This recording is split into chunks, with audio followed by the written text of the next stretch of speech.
gas, full of spin. Jekyll and Hyde, you're the evil twin. You're never gonna keep me down. You're never gonna keep me down. Oh no, no. You're never gonna keep me down. You're never gonna keep me down. No, you're never gonna. You're never gonna keep me down. You're never gonna keep me down. No, no, no. You're never gonna keep me down. You're never gonna keep me down. No, no, no. You're lucky if I stick around. Maybe foolish, but I ain't a clown. No, no, no. You're never gonna keep me down. You're never gonna keep me down. No, no, no, no.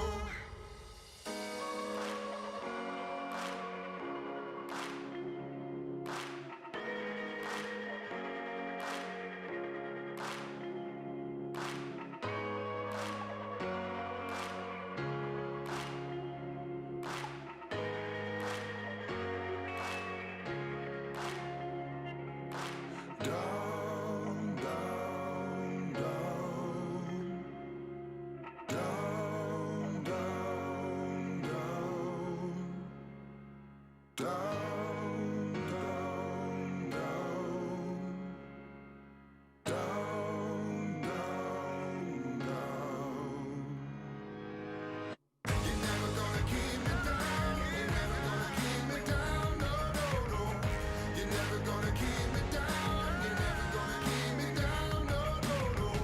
Be lucky if I stick around. Maybe foolish, but I ain't a clown. No, no, no. You're never gonna keep me down. You're never gonna keep me down. No, no, no, no.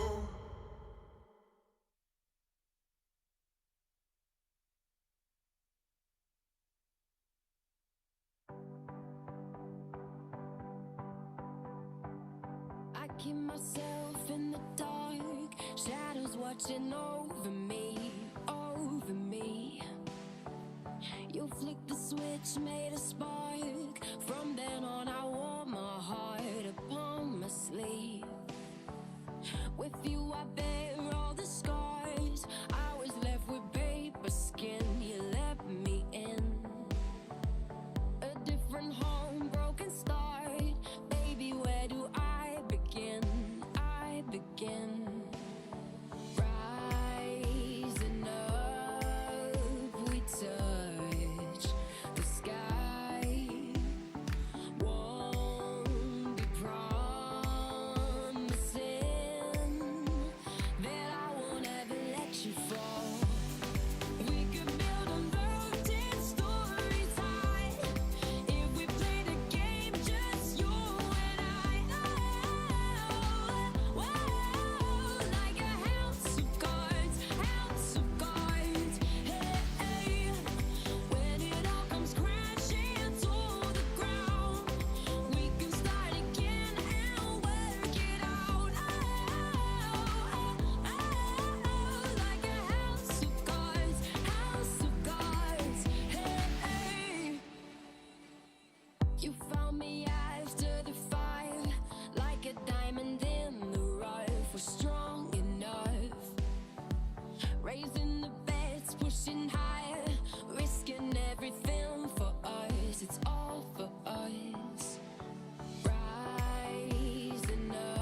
Hello once again and welcome to Thursday's edition of EPT Retro. Another chance for us to look at ye olde poker with contemporary commentary. I am James Hartigan, joined by my partner in crime from the United States of America. He can be muted, but he can't be silenced. Joe Stapleton. Hello, my non-muted babies. Well done, Joseph. Technology is not eluding you today. So just to be clear, we are now into Season 6 of the European Poker Tour. We're at the tail end of 2009. And this will be the last season of the EPT that we cover on this particular run of EPT Retro. But that doesn't mean we're at the end yet. We've still got 2 more weeks to run after this one. And today we are in London. And I kind of feel, Joe, that the retro tag is appropriate for today's action because it comes from a venue with architecture that definitely is from the past. Not one of my favourite buildings in London, the Hilton Metropole on Edgware Road. And this, for me, is the beginning of a new era because so far, most of the EPT events have taken place inside card rooms, inside casinos. Now the era of the convention hall, the era of the hotel ballroom, which started, I guess, with the PCA, but it's really starting to take over every other stop on the tour as well. James, this was my first EPT, I think. Vienna was in there somewhere. They're very close to each other. I think this one came first, right? Wasn't London in early October? Yes, it is indeed. In fact, the dates of this event... I used to say Vienna was my first EPT because it was like the first one I intentionally went to. Right. I just happened to walk into the London Metropole because I was in town already for the World Series of Poker Europe. I had no idea what the EPT was. I didn't even know I was at the EPT. I just knew there was another poker tournament. And you're right. That is a very weird building. I was an American outside North America for I think the second time in my entire life. And the first time was when I was a kid. I was 10 years old. So everything I knew about London, I kind of got between those two events. So it was very strange for me. Yeah. And of course, Vienna would have been a full 12 months later. So this is definitely your first kind of visit to an EPT event. And yet the fields were getting bigger. The Grosvenor Victoria Casino just down Edgware Road could no longer accommodate the EPT festival. The cash games would still run at the Vic, and obviously the event took place at the Hilton Metropole under the license of the Vic. But a big field, and I think we forget how popular EPT London used to be during the boom era, combined with the World Series of Poker Europe, which was held in Leicester Square. A field of 730 runners, and this is a £5,000 buy-in. At the time, that's close to €6,000, and that means a prize pool of £3.5 million and a first prize of £850,000. That's nearly $1.4 million, Joe.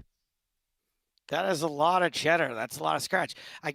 You went from pounds to euros to dollars. I mean, come on. Let's just pound and dollar. Okay, I'm trying to keep all bases covered, but yeah, I think we'll stick to pounds. That's the local currency, and when we get to the high roller, I talked about it being a 25k, and of course they're doing the conversion from euros. It's actually a £20,000 buy-in event, but we're going to deal with the main first. And as we pick up the action, there are significantly fewer than 730 players remaining because it's the penultimate day, playing down to the final table, and they are already down to the final 24, the final 3 tables. In fact, let's take a look at the key stats. We have them on screen right now. It's 1:05 in the afternoon. The more you know. Blinds are 12.24 with a 2k ante. 24 players remaining. Average stack just shy of $1 million. And it's Michael Berry, who is the current chip leader with a stack of 1.8 million. So without further ado, let's see who's at our first feature table. Please tell me Michael Berry is related to Matt Berry. Toast of London. We've got Benny Spindler on the main stage. Earlier in 2009, he had a 3rd place finish in the PCA main event.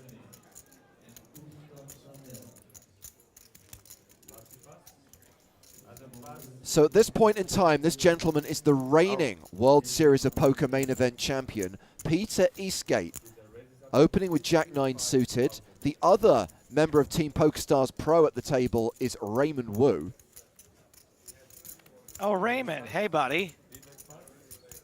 Vivek Rajkumar. And now we have Nikolai Seninger looking down at 7-5 off in the big blind.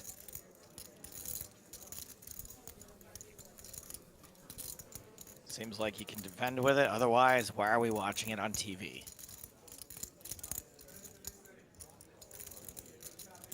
Well, as we saw yesterday, Joe, even by season 6, Raise and Take It's was still making it into the edit.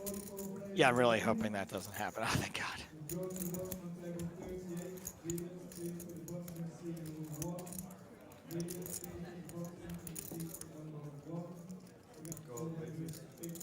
Seninger 3-bets. It's a re-raise to 165,000. Action back on Eastgate. Is it weird I don't hate it as a 3-bet bluff? Especially against a perceived aggressive opener. Eastgate calls in position, and we go to the flop.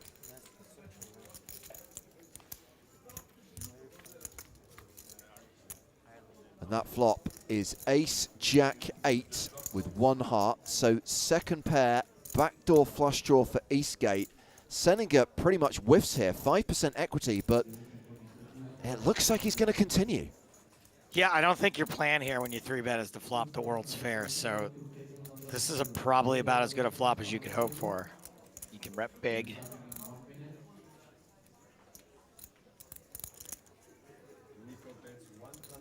$152,000. And I know we don't have visibility on the stacks here, Joe, but assuming that Eastgate's got a playable stack, he can call one street here and reassess on the turn. It looks like that is the plan. It does look like a massive amount of his chips that are call. Maybe he isn't that deep.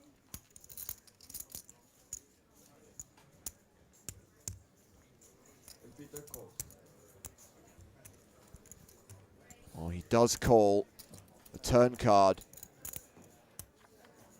is the 6 of diamonds. So now we see Seninger actually pick up significant equity.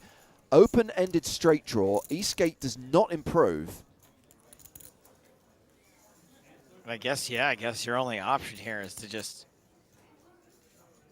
fire in the hole this situation. Drop a stick of dynamite down the shaft and hope you get out in time. Yeah, and Sorry, I finished Justified last night.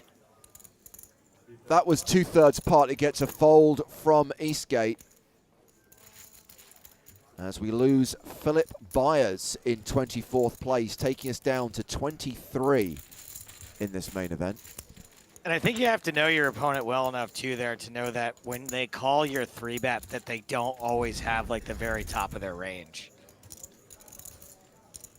Still at 12. Like, I don't know a ton of players that are going to have Jack-9 when they call there, or King-Jack, or King-Queen, or anything that doesn't completely smash an ace-high flop. Yeah.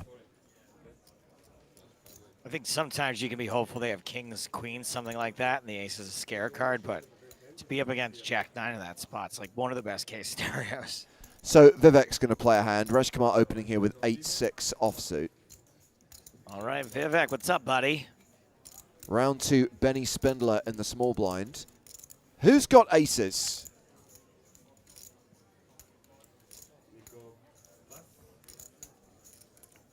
And when you Very consider... dangerous when a player like Benny Spindler picks up aces with such an aggro pressure, such an aggro image. James, what did I miss by you there? Sorry.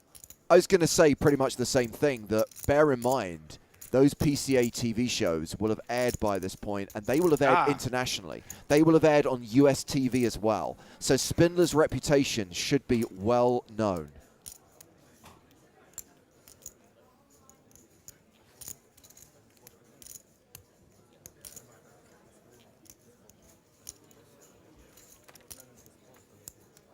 Still with a hand like 8-6, you really only have one option here. How much are you playing to start the hand? probably about 1.2. 1.1, 1.2. When I say one option, I mean one option to win the hand, which is to hope Benny is getting out of line as you think he might be doing and put in another bet. Just lost Also, another player from the outer tables, down to 21 now. counter opinion, fold.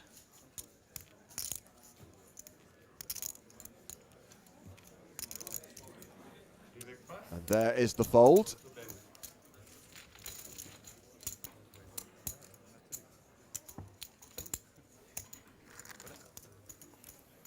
Go Spindle Monkey. I'm so tickled seeing Raymond Wu at this table.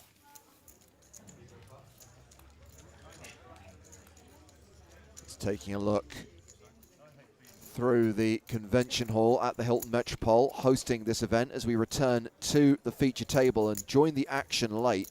A raise from Raymond Wu with Queen 8, called by Nikolai Seninger with 6-5 of spades. Woo woo. And it is a Queen 10-10 flop with just the one spade. So far we know that Seninger likes to get out of line. And Raymond Wu kind of giving him the opportunity to do so. Yeah, does not continue, checks to his opponent.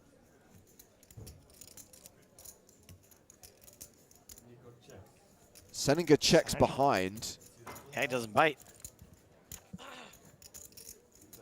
Deuce of diamonds on the turn, and we can see that Raymond now has a lock on this. But checks a second time. I kind of like the way he's playing this.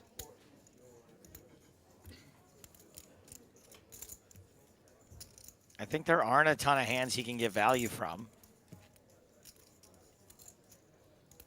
And he has the perfect hand that can pick off bluffs pretty confidently.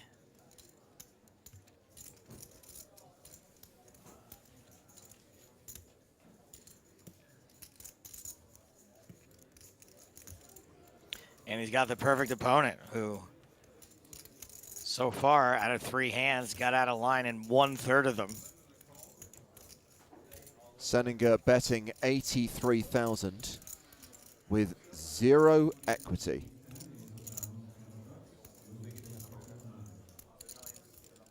I don't know if Wu has an actual decision here, if he's just trying to make it seem like a tough decision, so maybe he can get one more bet on the river. I'm leaning toward the latter. River card is another deuce. Double paired board now. Raymond Wu with 3 pair. Yeah, so he's even beating a 10 now. Oh, no, wait. A 10's a full house, not trips. Yeah. Fine. Joe Stapleton rewriting the rules of poker with every single hand as this gets checked to showdown. And Raymond Wu wins the pot as Jonathan Weeks is eliminated from one of the outer tables in 21st place. We're down to 20 now. Would you say that hand was the week's end? Oh. Woo, woo! And there is Raymond's cheering section.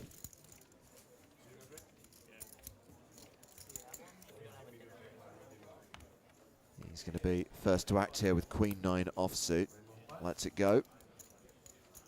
Rajkumar's out. Seninger with 5-4 off. Mucks it. Benny Spindler. Queen 3 of clubs. That's a Benny Spindler hand if ever I saw one.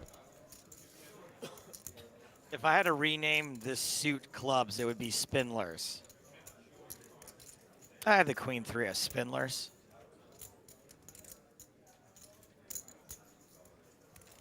Benny raising to 55,000.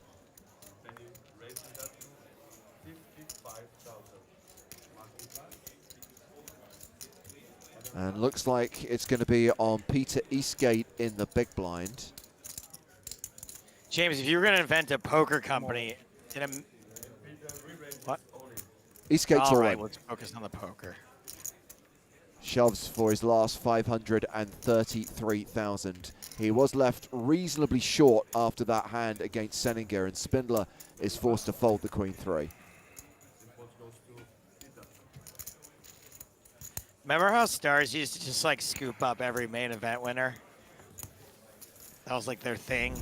To be fair, I think Eastgate was already on the books before the final table. We talked when we covered season 5 of the EPT and when we had the last London event about how the November 9 was pretty much evenly split between Stars and Tilt, maybe with a 60-40 balance in favour of Stars. And 2009 was no exception.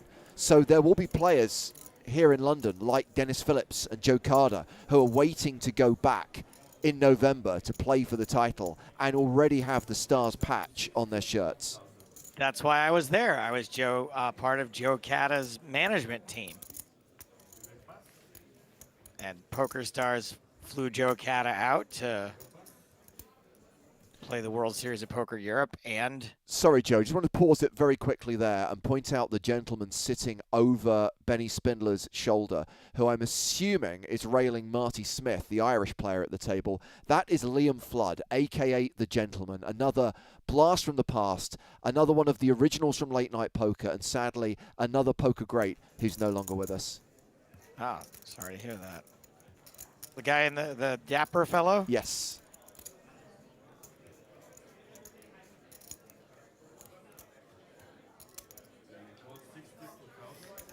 Oh, man.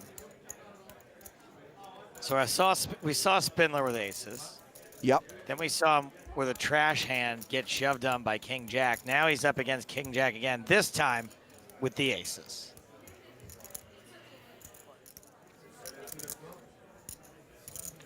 And he's playing it tricky, just calls on the button. And this is bad news for Raymond Wu. Top pair. Played that last hand so well. Now he's in a situation where he's almost guaranteed to lose a lot of chips.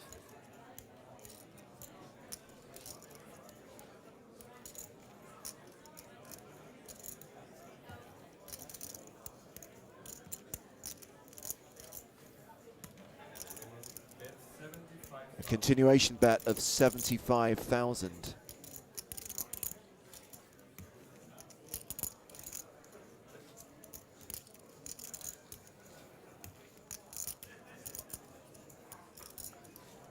So at this point in time, Joe, just to rewind to October 2009, Dennis Phillips is the chip leader at the World Series final table. Dennis is chip leader. Kid Cata's in there. This is the Darwin Moon year, right? Yeah, that's right. And Ivy would have been at that final table also. Yes, of course. Most, if not all of them, in London for the EPT/WSOP-E double bill, as Spindler takes over the betting on the turn, 112,000. Here's a funny story about that final table. When Phil Ivey went broke, I was in the commentary area, which had a delay. And by the time I left the delay world from Ivy going broke to getting into the real world, Ivy was already online on full tilt playing high stakes cash. The glory days.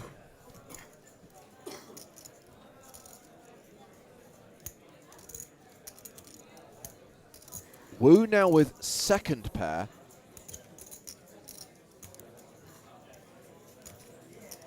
And he will call Spindler's bet, this hand going to the river. Wu not drawing dead, but drawing thin. He's also drawing live that maybe another scare card could hit. Oh. Nope. And now he is drawing to the win. Hits trips on the river, checks to Spindler.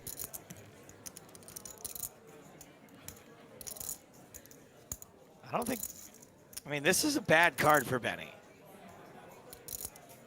Got called on the flop on a dry board.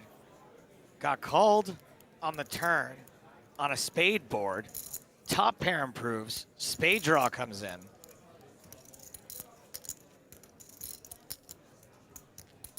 Yeah, but you don't tell Benny Spindler what to do. 255,000. This move. Oh, Raymond. Is there concern in Wu's mind that he's up against Queen Jack or Ace Jack or backdoor spades that got there? Yeah, for sure. I think there's plenty of reasons to not be like moonwalking around the room before you make this call, but you are going to make the call. It's Benny Spindler. Wu does call. Trip jacks are good. He'll take this pot off Benny Spindler.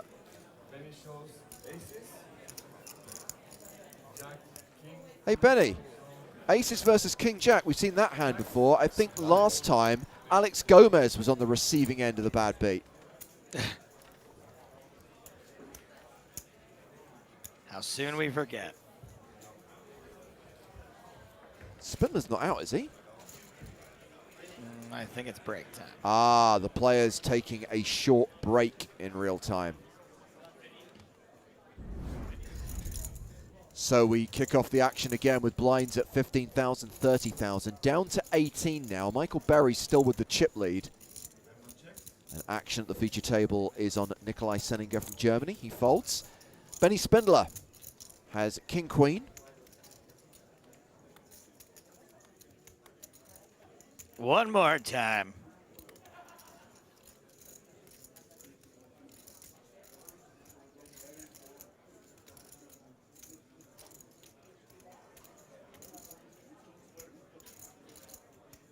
Oh, did you see this on Twitch here? James says, I lost King Queen versus Queen 10, flop Queen, all in, River 10. Well, that's never happened believe before. that? That's insane. That's huge if true. Spindler has opened to 65,000. Action is on Adam York from the UK. Pocket fives on the button, and he's going to move all in.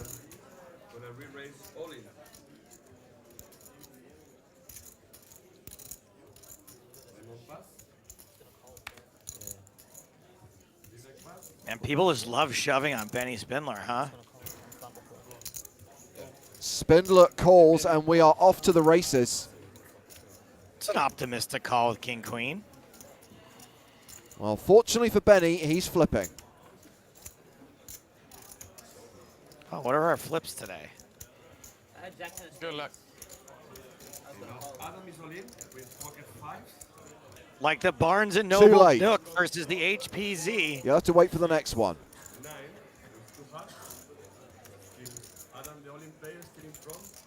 Fives are holding on a 9-6-4 flop. Spindler looking for a king or a queen. Running hearts would also work for him. And it's the queen of hearts. Best of both worlds on the turn, meaning York is drawing to one of the two black fives in the deck.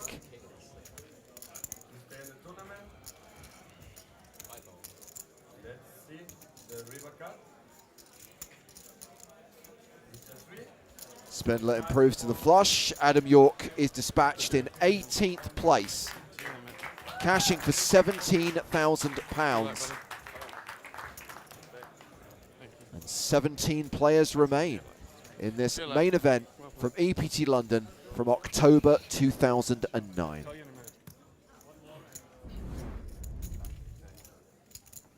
Blind still 1530.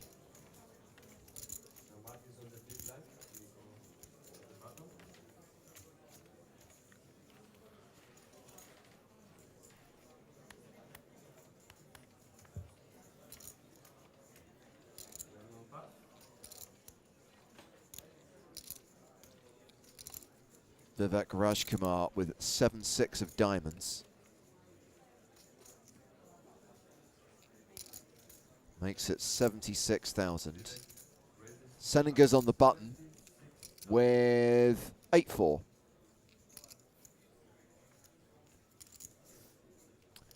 I don't like those cards, Joe, and I think he's right to fold them. They're not very good cards. I think we don't always agree, but in this case, I have to let you have that one. Pocket fives here for Marcy Smith.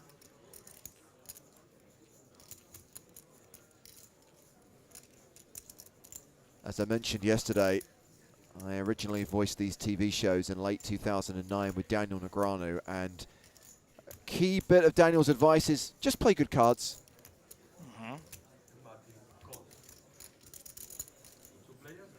Why is he in this hand? He doesn't have good cards. Smith calls, going to the flop. Pretty rich coming from Daniel, actually.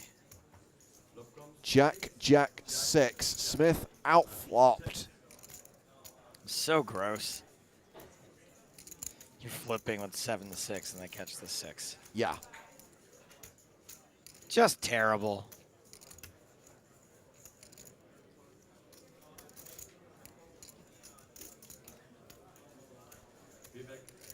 Vivek checks it back. Turn card for free. Interesting check back. 9 of clubs. Board gets crunchier. I would think a lot of the time you're just going to bet there and try to protect that pair of 6s. Yeah. Very likely to be another overcard on the turn, another flush card. Now the board gets a little bit worse. He's going to bet.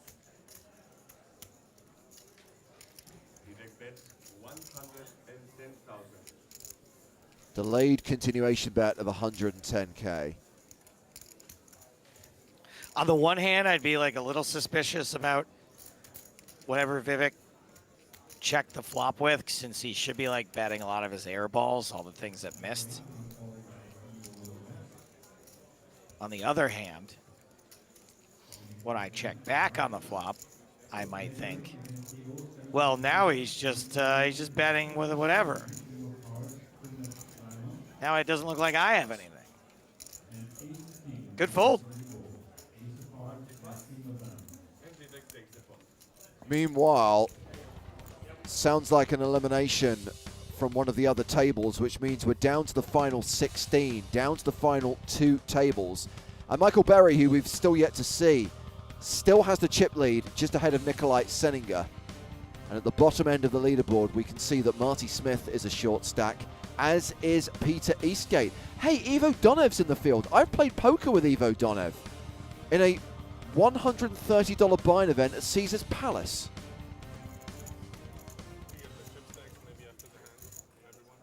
He called the floor on me because I was talking to someone on the rail and it was putting him off his game.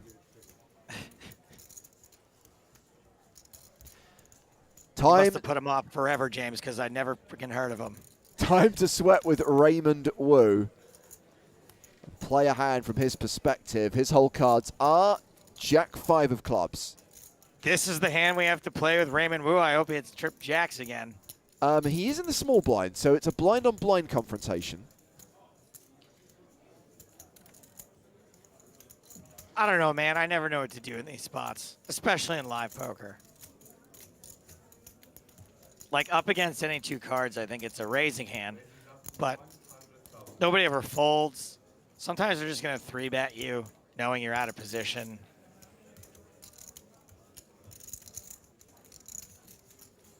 So he has raised to 100,000.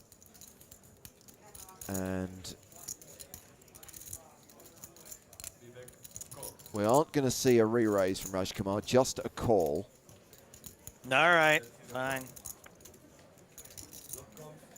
Happy with the flop? Jack high? I am happy with this flop. This is a slam dunk bet for value. He checks. Raymond. I mean, again, look, he played this other hand similarly, where he's like, I'm up against an aggressive player. I have like a pretty solid hand. Yep. Tough for me to be behind in this spot. Tough for my opponent to have something here. So let me check and let the aggressive guy bet into me, possibly.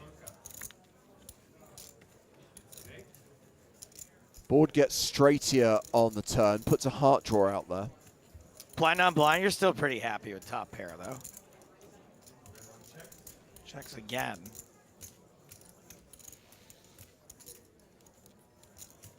I mean, Raymond Wu plays like a guy that hasn't been sucked out on very much in his life. I can't think of a single time I've ever checked top pair twice that I didn't hate the board by the river. Not going to say they get there every time, but every time it's just a board where you're like, come on. 155K.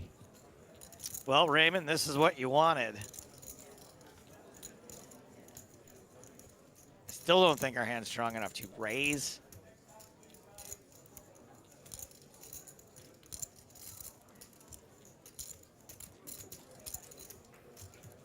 Feels like a just call. He does call. We've now got more than $500,000 in the middle. One card to come. That card is the 6 of clubs.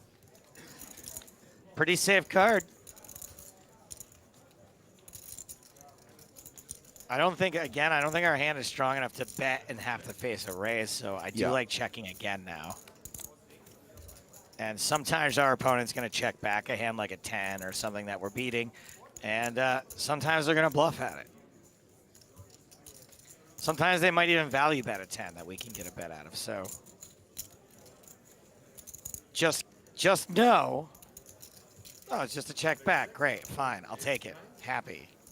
Thought it was something goofy like that. Something goofy like that. The goofy hand is good. And Raymond Wu chips up. Goofy hand, played it goofy. Goofy all around.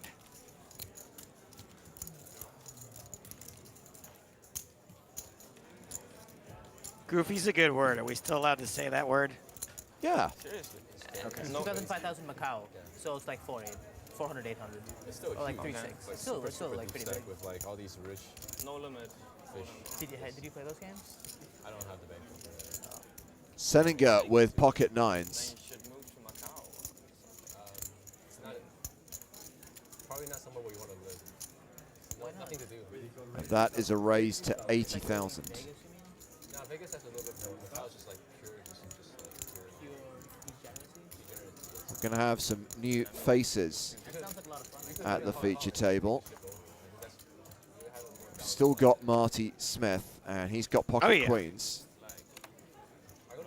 Spend a couple of years there. Grinding the cash game. And here comes a 3-bet. It's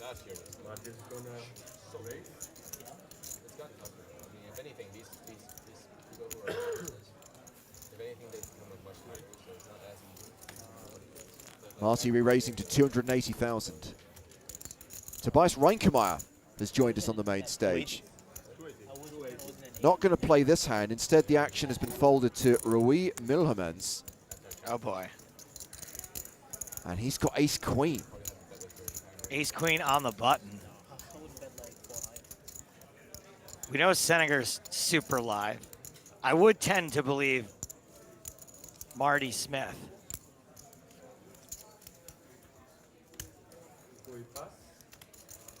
Gets away from it.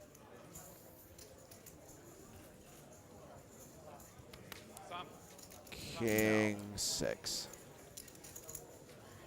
Both blinds fold. Action back on Seninger.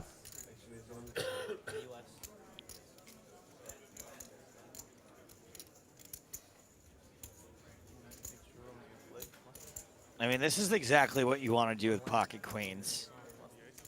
Re-raise the live guy who doesn't like to fold.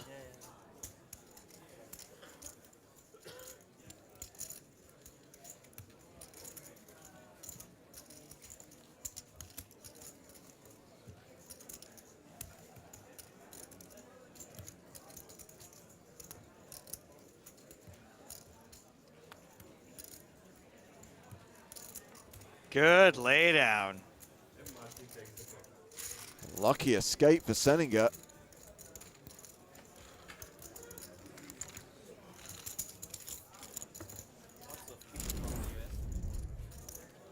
Blinds are still 15-30, and we're still at 16 players.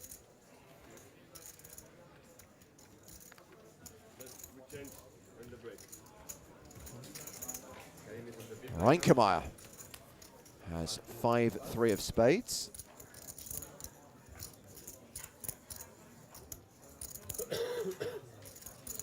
All right. Opens with a raise to 75,000. Somebody's watched a little too much Benny Spindler on TV. Raymond Wu. As Queen 10 of Hearts. Yes.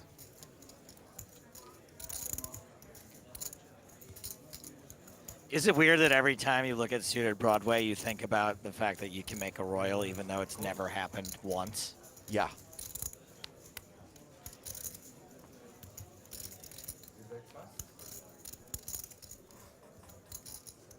Seninger on the button with 7-6 of clubs. Real tempting.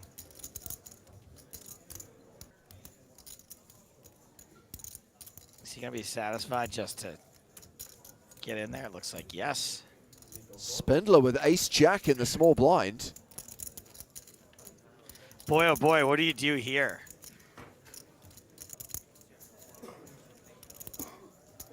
So much action behind you. Just calls, and now we have Karim Banani in the big blind, who can pretty much call with any two here. Sorry, when I said behind you, I meant before you. Benny, Banani, Banani, Benny. Queen, 5 of diamonds. He's getting such a good price, 45,000. He's getting almost, what is that, 9 to 1? Yeah, has to call, and that means we're going to go 5-way to the flop. Queen 5 not doing well, dominated in, well, in one spot, but queens and 5s all over the place here. 10-8-6 with 2 hearts. Hello, Raymond Wu. Yeah, that's the one right there. Can anyone even catch him? Barely, right? Action's Spindler, been maybe. checked to him, and sure enough, he's going to bet 399,000 in the middle.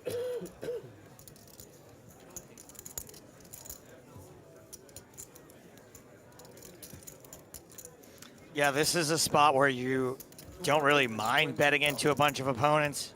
You're okay with the action. And if one person's going to call you, it might as well get called by a couple. Well, both Seninger and Spindler have folded.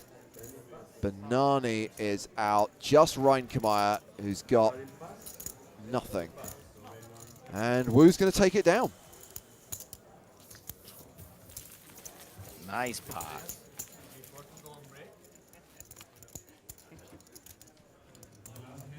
So down to 2 tables. 8 players on that table, 8 players on the main stage. Action on Reinkemeyer, 7-6 of spades.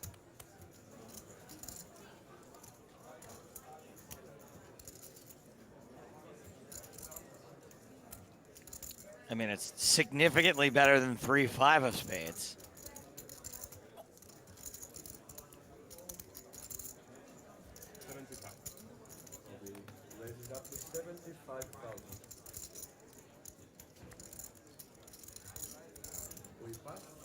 Just give me the odds. Give me the odds. Oh, dealer 2. Oh, God. Deuces for Raymond Wu.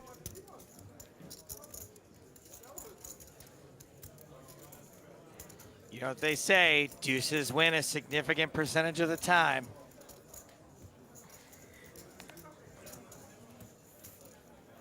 Just a call from Raymond.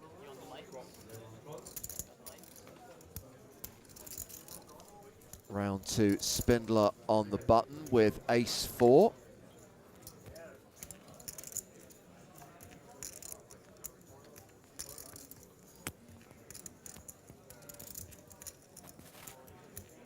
Let's see how Benny handles this.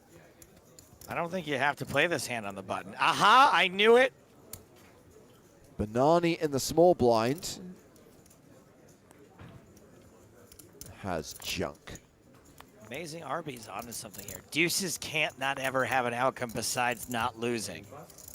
Snazzy. There's something there. Just need to get Mustafa Kanat to say it. We've got a whole new meme. So just these 2 players.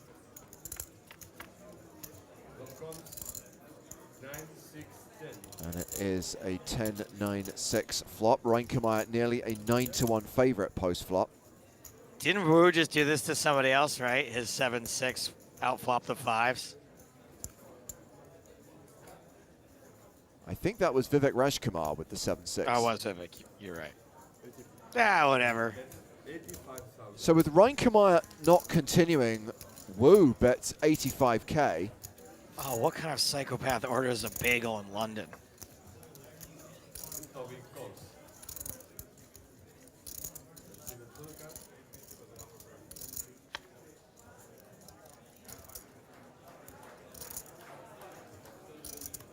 Reinkemeyer checks a second time.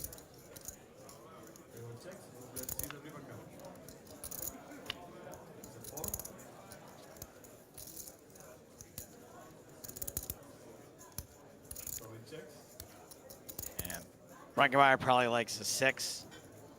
Pretty tough to bet it for value, though. And Raymond Wu wondering if he bets these deuces, will it be a bluff or a value bet? He's not sure. He's checking.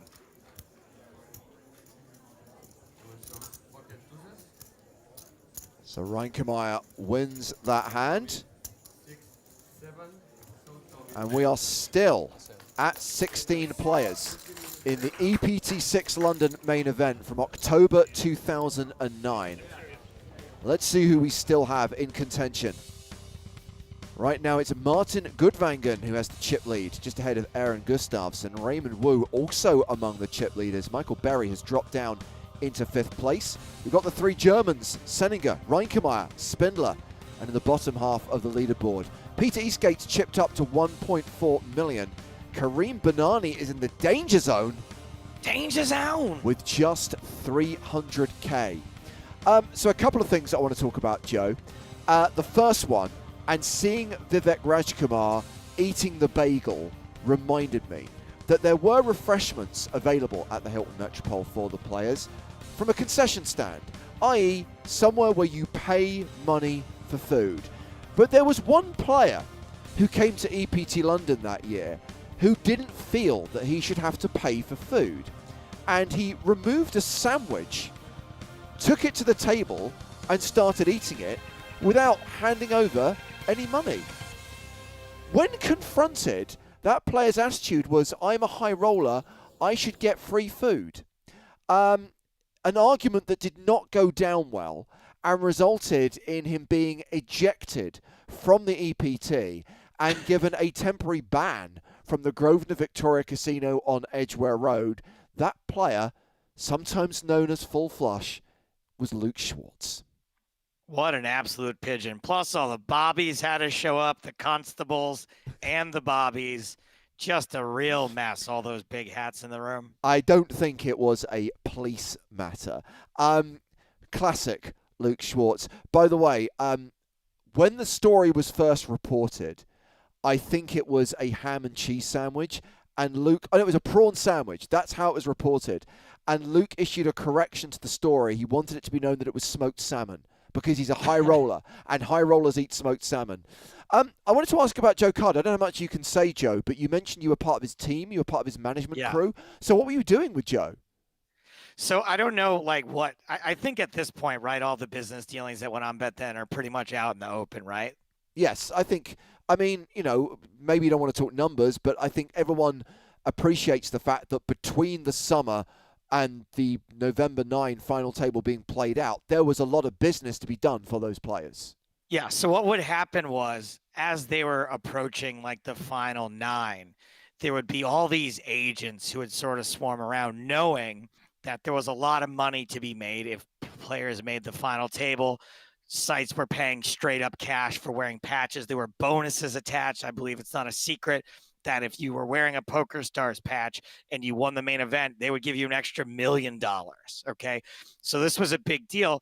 And you had Poker Royalty, which was like the big agency at the time. And there was this guy who was just kind of a scrappy agent trying to do his own thing and somehow ended up landing both Joe Cata and Eric Buckman. Okay. And getting them deals with Poker Stars. So he came to me and he was a guy who didn't really know the business very well. didn't know people and said, Stapes, I got to have you on my team. I don't know anybody. I need introductions. I need you to vouch for me. I need you to do this and that. And I was like, I don't, this is not really something I'm interested in. And he was like, I will pay you X amount of dollars and you only have to work from home, except for I need you to go to London with me. And it was a very generous offer. So I went and I didn't do much. All I really did was get a media badge for myself and just kind of walk around introducing this guy. His name's Dan Frank. And I introduced him to a bunch of people, and it was a really fun trip. It was the first and only time in my life I missed a flight. Was my first job with this guy, so I was absolutely terrified. But yeah, I was around for this whole thing, and I have a funny story for the high roller when we get to that, because I do remember standing on the rail for the high roller, and something happened with Moneymaker that I don't think I've talked about in a very long time. Well, we look forward to that one. Yeah, right now we're covering the main event where the first prize is £850,000, and we don't have any of this year's November Niners left in the field, but we do have the reigning world champion, Peter Eastgate, still in contention, with 16 players remaining at this point in time.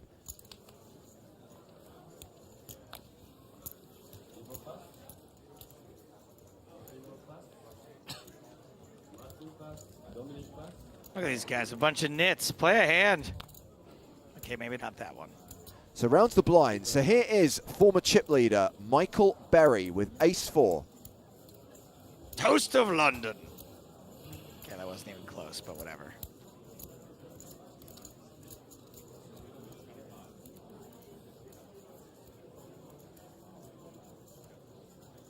He looks so stressed out. It's going to raise small to big to 115,000. Joseph Samanek is in the big blind.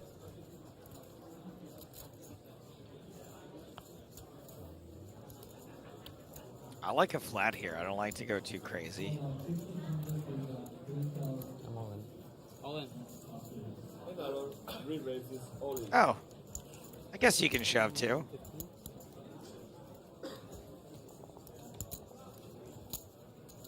I prefer it to just like a re-raise where you get shoved on.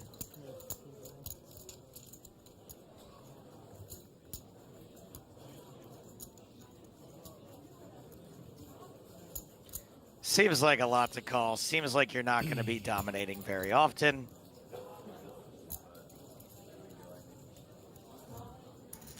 Do you really want to risk 534,000 and be up against King Queen? I've got an ace. I got an ace too. Yeah, that's what I was thinking. Show him, Joey. Nice play. No, I was expecting it with anything. So. Were you expecting with anything? If so, maybe don't raise. I guess I had you update since you folded. Yeah, I'm raising to say so. Like, Yeah, of course. if I'm putting you on King Queen, then Yeah. I'm calling it. But. I guess he wasn't putting him on King Queen then. So yeah, just to recap where we're at right now. Berry 7th in chips after losing that pot. Martin Gudvangen, current chip leader. A few short stacks in the field, including Ivo Donev and Karim Banani. Blinds 2040. Oh, we're going to sweat with Michael Berry. Are you ready, Joe? I am ready, but I am not hopeful. So this is Ivo Donev, the guy who called the floor on me when we played together in Vegas, better part of 10 years ago. Are you sure his name isn't Karen Donev? Calling the floor, total Karen move. Raises to 90,000.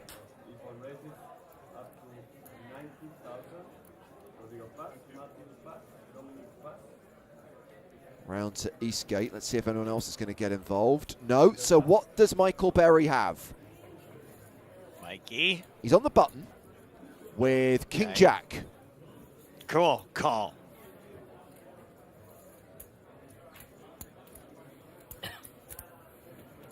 Donev, obviously, our immediate impression, right, is that he's a fairly tight player. I would say that that is solid analysis. So I don't think we necessarily want to 3-bet him and get shoved on. Although I'm already worried about King Jack being behind. That's okay, though. We're in position.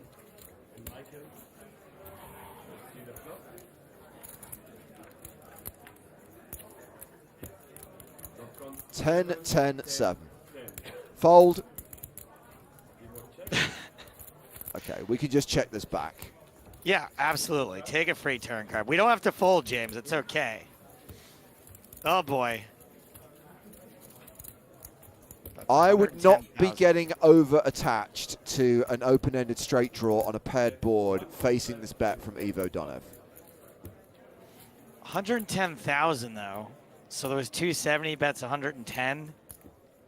Yeah, I think you can fold. It's fine. Actually, hashtag fun fact, I played with Ivo Donev twice because at one point he was on my table in EPT Deauville back in 2005.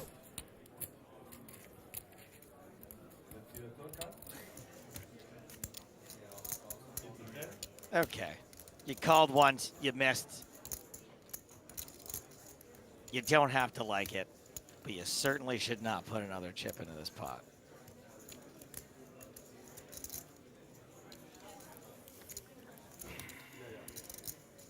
Oh, he has quads. I can't believe it. He has quads. What? Do not call. You're up against quads. But what's he even thinking about? I don't know. King high might be. You'd be thinking about bluffing, right?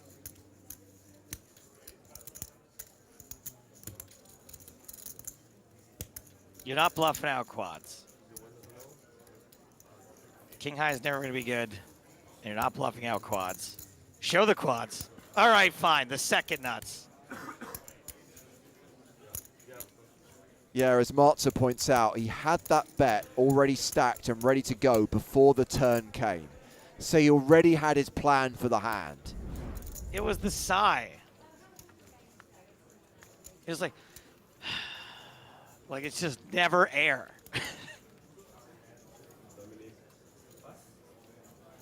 And James, since this is EPT Retro, retrospectively, something that you were noting on that paired board, that straight would have been no good had the ace come in.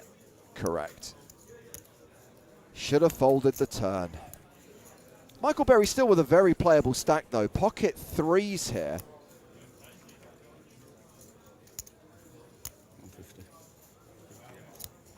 150. Raises to 150,000. Oh. We've got pocket jacks here for Aaron Gustafsson.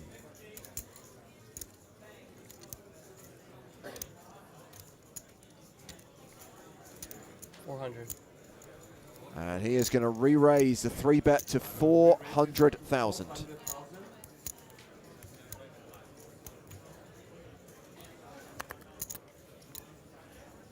Your standard. Where'd that banana come from? It's Ivo Donev's.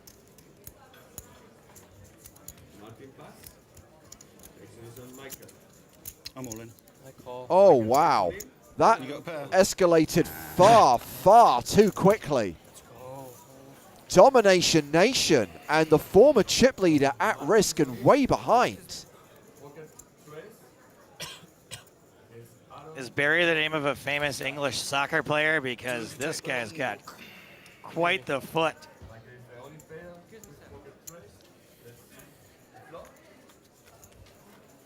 It's been a while since we've seen a solid punt. Dead to a 3.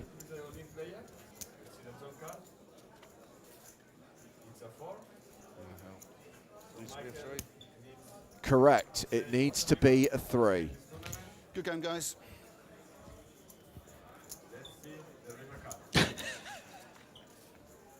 It's always coming 7. Well, sometimes it works. And Michael Berry is out in 15th place. Thank you. Poor guy. You can see he's just sick with himself.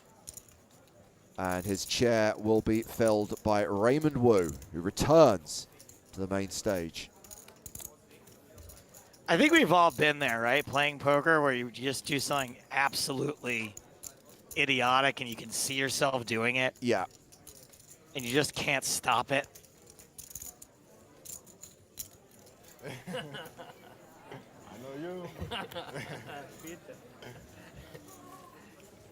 Just a slow motion. All in, call. Why'd I do that?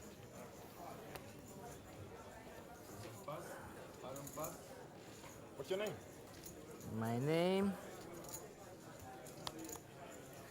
name is Ulin. I'm Ulin. Oh, this is so Ivo Donev. Dude, you got to admit, that's kind of boss. Ace Queen for Martin Goodvangen, the chip leader. Oh, can you count it? 800. I'd be, 800. why does he keep whacking that banana down? It's constantly flying around. Look, I'd be inclined to think this guy is pretty tight, right? Isn't getting it in. Hey, Selena Lynn isn't getting it in super light. But Ace Queen's probably just a little too strong to fold.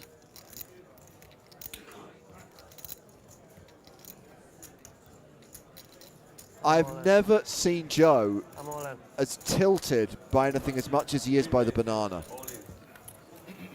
Just keep it to yourself. Goodvangen reshoves, gets rid of the blinds, and now it's Domination Nation. Ivo Donev at risk. Donovation, Domination Nation. Give me the cards. Give me the cards here. Yeah, it's good. It's good. Okay. Let's see the flop. The flop comes 5, 8. No hard to Trade. tell. Let's see. All right, the buddy, flop, take it please. easy. Don't Don't call, put it out there. Don't. It's a 7. never call for cards when So you're ahead. Ivo will need a 10, So but not the Donev 10 of clubs has to 2 outs. stay The in the non-club tournament. 10 would save him, Let's see the river card. It's a king. but it's the king of So no help spades. for So Ivo Donev is out in 14th place. That's what you get for calling the floor on James Hardigan. He doesn't do that for another 2 years. It's still part of the timeline. Okay. See you later, guys. See you at Caesar's Palace in 2 years' time, Ivo. I'd like to think even if he won this event, you'd still see him at Caesar's Palace playing a $130 tournament in 2 years. I asked him why he was playing it, by the way, and his answer was to prepare for the main event. He says he needed to go down the limits to remind himself what it's like to play against amateurs. It's not a terrible rationale.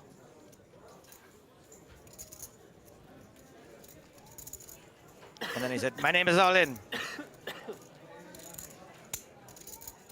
All right, we're going to sweat with Peter Eastgate. I'm into it. On the button. Yes, playing the hand from a world champion's perspective. Don't screw this up, Joe. I never do. I think yesterday is the wrongest I've been in a long time. When I wanted him to call with the aces and we were up against the flush.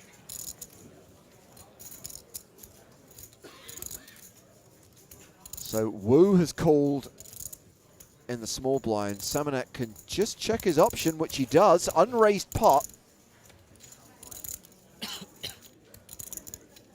Let's see what the flop brings. Ooh, a couple of diamonds. See, I don't know what limping the button accomplishes for you. I know there's reasons to do it. Sometimes it's because of we're on a bubble, right? Which is entirely possible. There might be a pay jump right now. There might be, there's obviously dynamic at play here. Everyone trying to make the final table. I like raising with King Deuce. Sometimes you just win pre-flop. And then when you flop a Hand like this, you can win a bigger pot.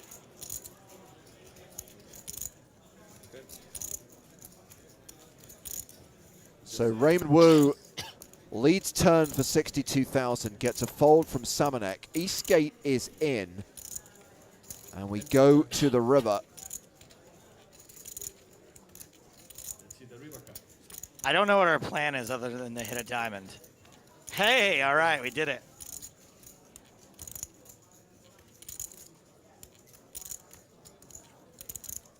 Remember, Wu likes to trap.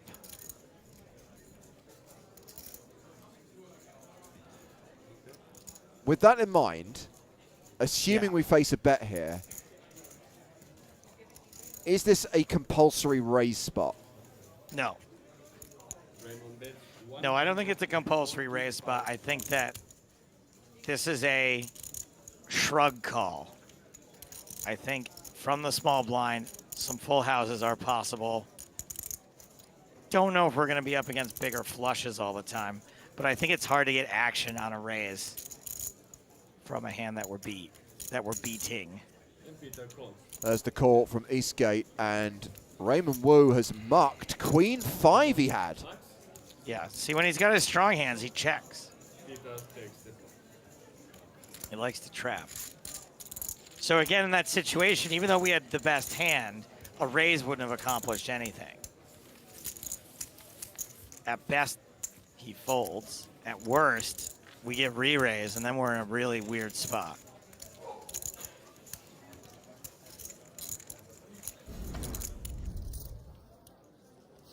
All right, blind's now 20,000, 40,000. 13 players remain. 20, 40,000, 20,000, 40,000, 20,000. Sometimes I forget. 20,000, 40,000.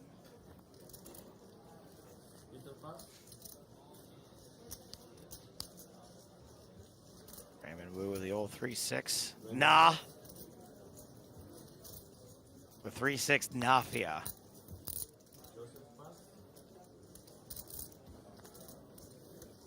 Gustafsson. Handsome for a man.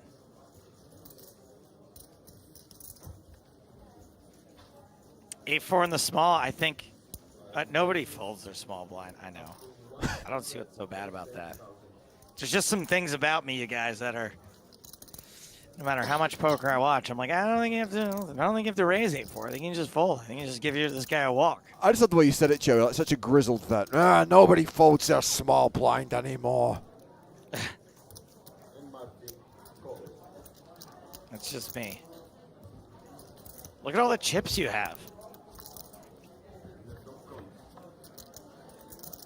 These guys could well be 1 and 2 on the leaderboard. These probably are the two biggest stacks of the 13 players remaining in this main event.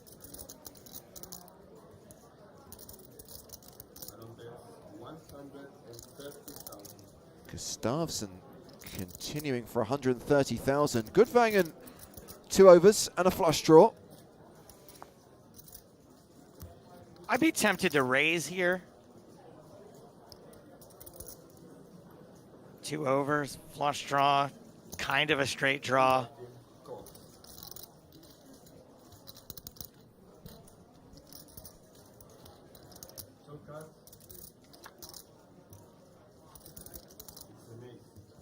Ace of diamonds on the turn. See, whereas sometimes you can get an ace to fold on the flop, you're not going to get one to fold now.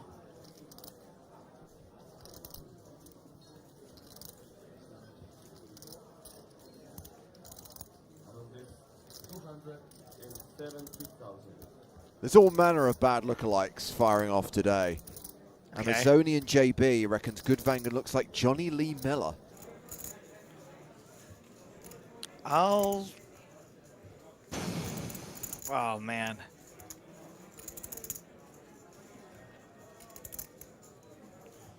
I don't know about that one.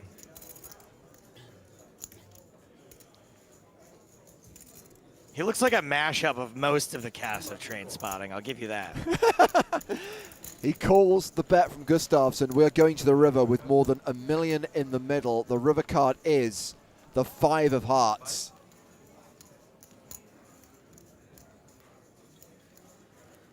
And Gustafsson looks like he is going to triple barrel here. But what I will say is, what did you get called twice with? What are going to make up the ranges of hands that call you twice in the big blind? Hearts, straight draws, 6, 7, 8, 9. 5 just got there. There's going to be 2 pairs. There's going to be, I don't know, but like a 9. I guess they're going to have a 9 sometimes that you can bluff them off. I guess they're going to have a 7 sometimes. Try not to let the hole cards affect what I'm seeing here, but is Goodwin genuinely? I was thinking about racing, but I call. Okay, there you go. Max and Martin shows Jack Queen of Hearts. Well, that's going to see Goodvangen increase his chip lead. Oh, somebody needs a nap.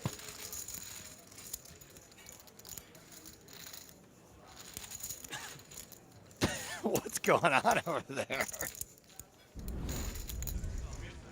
12 players remaining. We are back. Still playing 5:25. Oh, we got ourselves a slice of Johnson. Johnson. Neil announcing that 12 players remain, 2 tables of 6.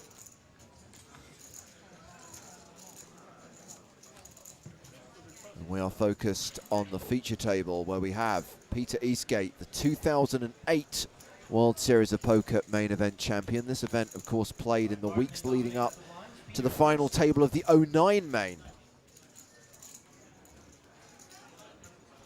Was 09 the year there was a Shulman at the final table? Happy Shulman, I believe. Barry's son. I've forgotten his name. Yes. Jeff. Jeff Shulman, that's right.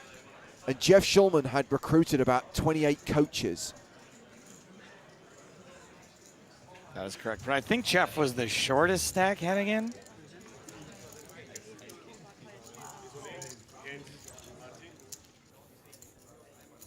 Well, Eastgate has raised with 9-7 of diamonds. He's made it 135,000. Fun story about my trip to London with Dan Frank.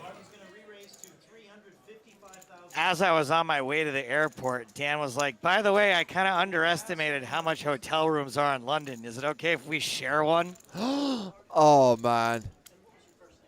I can't believe that that didn't get sprung on you until you actually arrived. It was horrible. I was like, okay. And then I saw how much a hotel room in London costs, and I was like, oh my God, yes, of course I will share with you. By the way, wasn't awkward after the first night, I'd say. Dan and I still good friends. No pass to Kareem.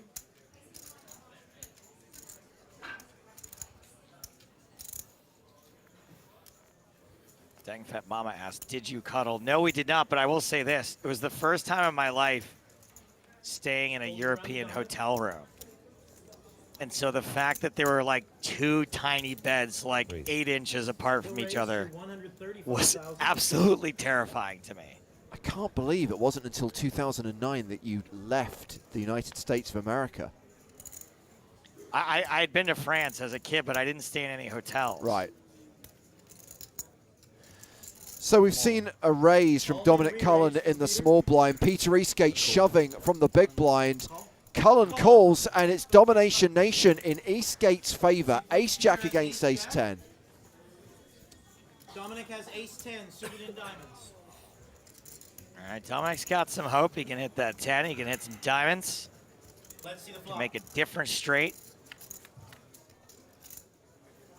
Flop is 6-8 deuce. 6 of Ace-Jack 8 of is clubs, holding. 6 of No clubs. diamonds for Peter to worry about. Ace-Jack.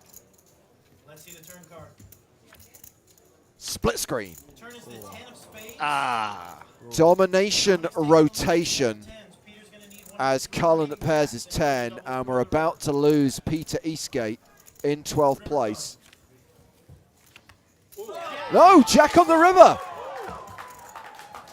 Domination, restoration.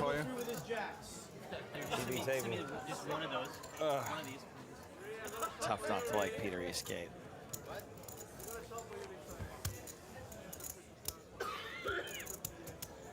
Think of how much sooner he would have retired if that jack didn't hit the river. Horrible 10 then. Ridiculous run out, but ultimately the best hand held up, and that sees Eastgate double up and survive. 2, 4, 6, 8. I liked his reaction on the turn when the 10 hit. He was like, whatever. He smiled a little bit. As I mentioned a few times, Joe, during this era, Nick Wellfall and I were hosting the live streams from these EPT events. And of course, Peter Eastgate, a neighbour of Nick Wellfall's. They lived in the same part of East London, and they went to the same branch of Waitrose. Kareem and Aaron have the lines. Martin's first.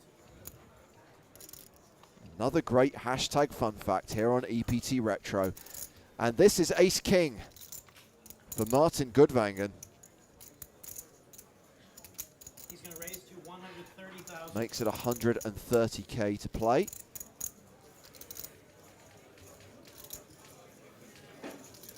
Round to the blinds. Folded around to Aaron. Gustafsson with jacks in the big. Goodvangen, Gustafsson going at it again. Round 2. He's going to make the call of 130,000. This time, Gustafsson's got a real hand. They're going to go heads up for the flop. And Just Gustafsson, calls. yeah, decides just to call and flops a full house. Jack of clubs. Aaron's first.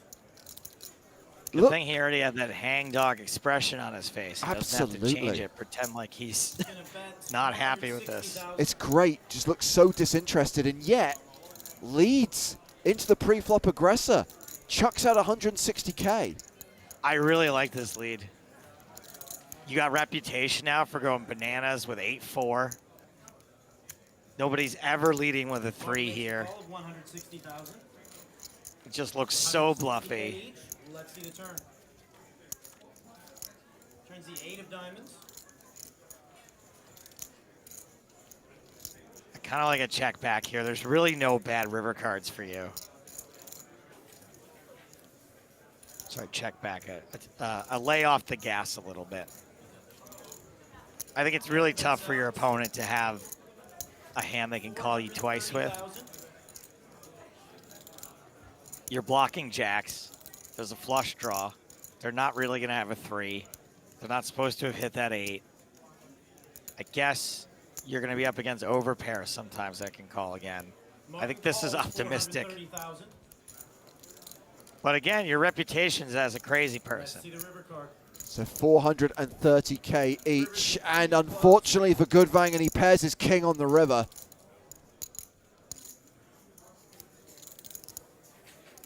Now I think you can bet again. You've been called twice. The clubs came in also, right? Yeah. So pretty much all the hands that are going to call you improved.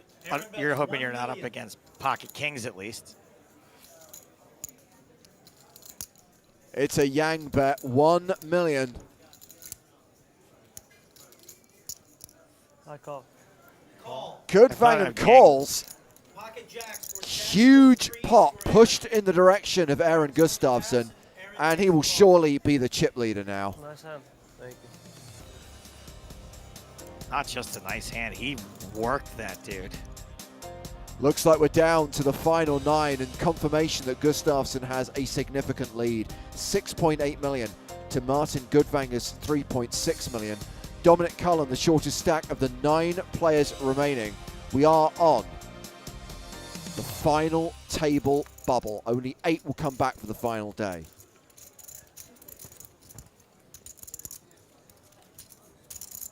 Nico and Vivek have the blinds. Kareem is first. Kareem Banani. Pocket 4s. He's got the sailboats, and he folds it.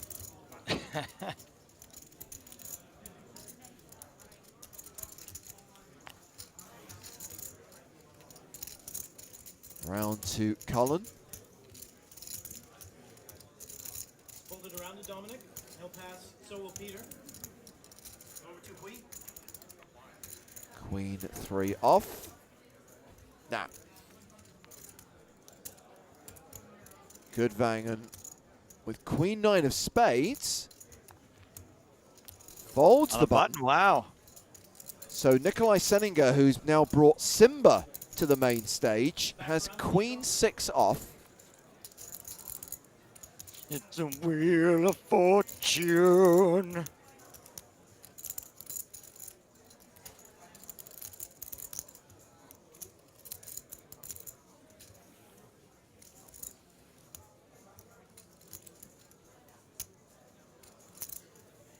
He's going to raise to 150,000. How much are you playing total? 1.5? 1.4? 1.4? Vivek Rajkumar in the big blind has Jack 8. Well, he's not folding. Can I get an exact count? I wrote down, but I forgot. 450. I love the fact that Simba had to be relocated there so he could accurately count his chips.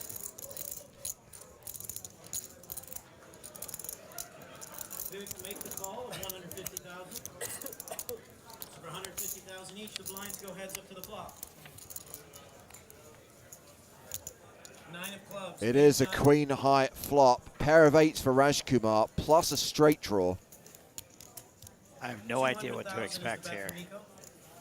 Seninger bets 200,000. Okay, I have a little idea what to expect here. Vivek still not folding.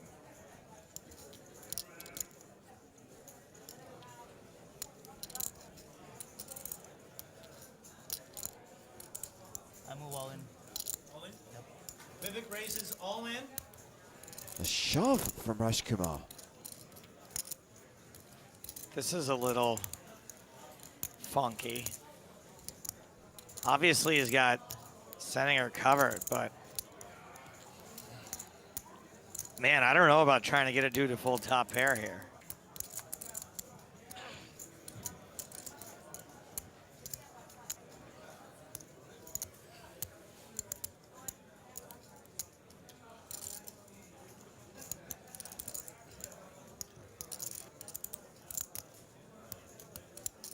I guess you can be Show me if I fold. out-kicked. The one thing Vivek's got going for him. Once you hear you show if I fold, you know you got a pretty good chance of getting away with this. Do you have to consider other shorter stacks? Final table bubble.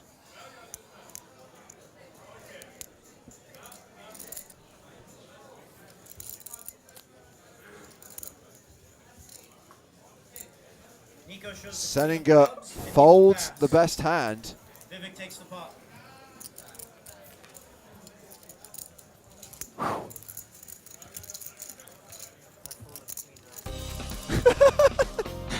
Unnecessary close-up there of Simba. Well, clearly they're playing for nine-handed for some time, and that means we're going to need a montage. Oh, Montage! God. I go. Raise all in. Peter Eastgate doubles up through Vivek Rajkumar. Dominic announces. Dominic Cullen Peter announces re-raise all in. doubles up through Peter Eastgate. Lucky. Sorry about that. Nikolai Seninger doubles up 7 of clubs. through Raymond Wu. With his jack. Peter Eastgate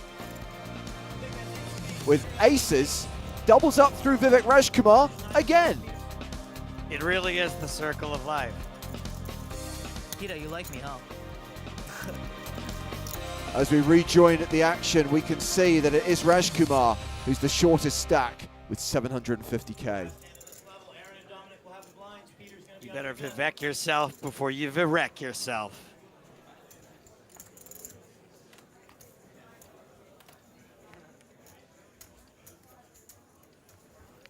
I remember there was so much chat at the time when we did the live stream, and bear in mind we had all of the audience response by email back in that era about that lion. People not amused, Ridiculous to bring a mascot to the table. Too big to be a card protector. So childish. It's in Rajkumar's way. This is so childish, writes person from the internet complaining about a poker stream. Correct. Rajkumar all in with ace-queen. Action on the second shortest stack at the table. Who's got pocket 8. He's got the snowmen's. Num-num. Absolutely. Just one.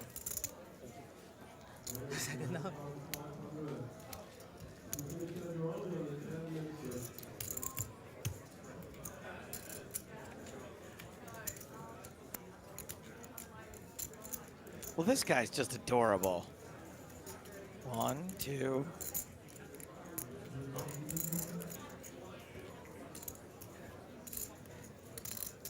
The next level of blinds. 540, 40,000, 80,000 with a 5,000 ante. I think there's a strong case for folding.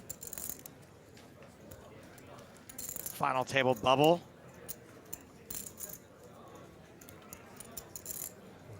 Reshove from Banani. He's all in for only 50,000 more. Raymond Wu with ace-queen on the button. Well, I'm liking 8s more now.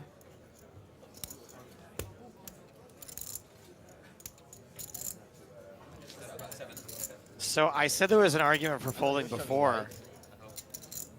I know you got something. I don't really think Vivek's gonna be shoving light very often either. I think this is a fold. So there's an argument for folding the 8s. I think there's a strong argument for folding ace-queen. Passes, as does Aaron. Over to Dominic. He'll pass as well, and we'll turn him on their backs. So with everyone else folding, we're off to the races. Rajkumar, the at-risk player, and behind right now. If Banani loses this flip, he'll be left with 50K. Nice hand, nice hand. Oh, and Vivek's just learned that Raymond folded ace-queen. Let's see the flop. Steve O'Dwyer on the rail. Jack 9-10. Wow. What the heck? 9 of clubs, 10 of hearts. Wow. Vivek is the only. It's going to come 9-10 for the counterfeit. Sick. Queen of spades. We've got a straight for Kareem with his 8. Pair of queens for Banani now a 9-1 favorite. Looks like we're going to be down to the final 8. River card. Oh, it's an 8 on the river. And that means it's a chop. And you know what they say, Joe? Everyone loves a chop putt. These guys are going to chop this pot with a queen high straight. We're on a 10-minute break. You'll love 40,000, 80,000. Wow, that's so sick, dude. Alas, it was all fun and games for a moment. And then Vivek Rajkumar gets it in with King Jack.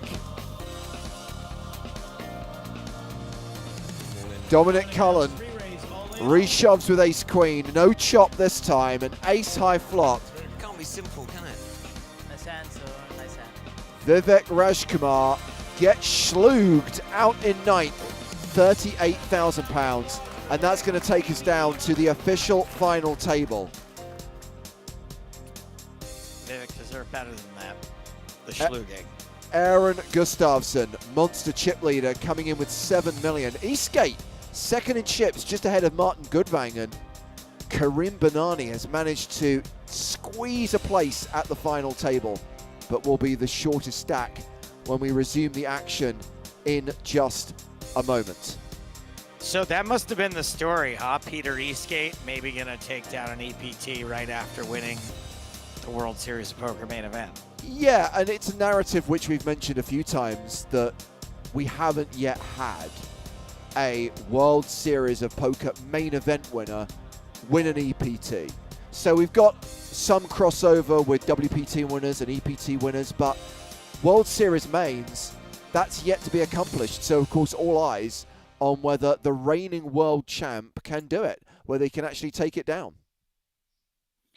Yeah, and there's no two-timers left at this point. This was it. This was the story, I assume. This is the narrative. This is the story. And, of course, bear in mind that there's a certain amount of support for the red spade on a PokerStars live stream. You've also got Raymond Wu at the final table as well. So Eastgate and Wu, I guess, are the two heroes. But also the Gustafsson story after that huge hand against Gudvangen, whether he can hold on to that chip lead and see this thing through to its conclusion. Yeah, I mean, that hand may end up being the hand of the tournament. You know, obviously going in with the chip lead puts you in the best possible position. Yeah. Doesn't always work out like that, but every once in a while there's just a wire to wire. And with the stack he's got right now, that is a potential. Just before we get to the final table, let's do some stats, some of them on your screen, but a reminder of what the event is. The EPT Season 6 London main event. This is from October 2009. It started with 730 players paying the 5K buy-in, prize pool of more than £3.5 million. And right now, 8 players remain in contention for the first prize of 850K. Blinds 30-60, average stack is 2.7 mil. But Aaron Gustafsson has a stack of 7.4 million. Let's get to the action. Sick. Yeah.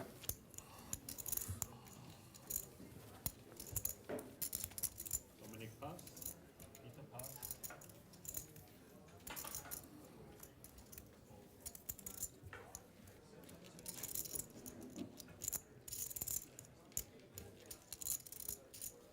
James, good banging, it doesn't mean good banging like he's good in bed. I don't believe so, Joe. Sounds like something the Vikings might have done, though. Like, oh, this is Eric good banging. Catch my drift.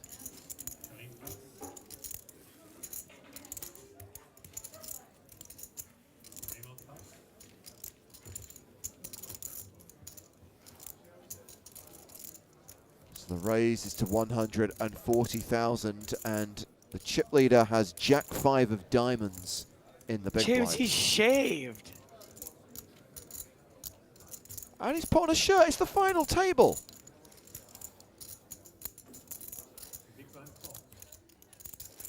Still comes across very sad. Must be from Seattle. Queen, Jack 8, top pair versus second pair.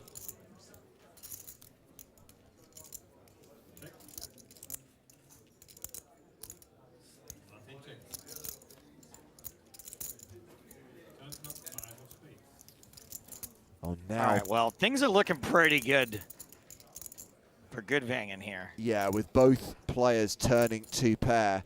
Gudvangen a 95% favorite, and Gustafsson is going to lead the turn, 165K.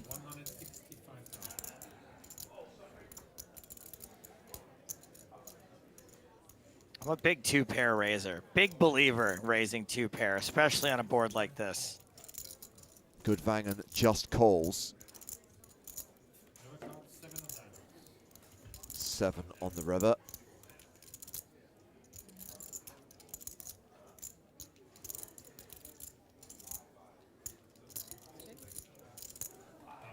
Gustafsson now checks. Interesting.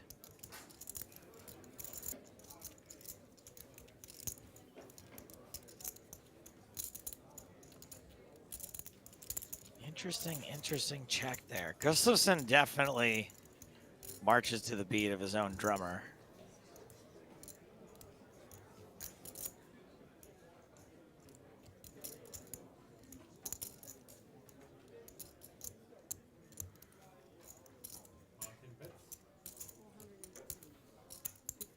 $415K.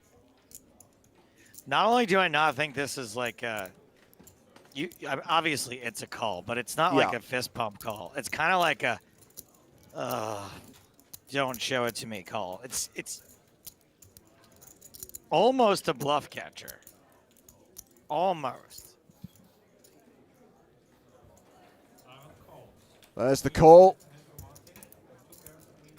So Gudvangen gets a little bit back from Gustafsson after their big clash on the previous day.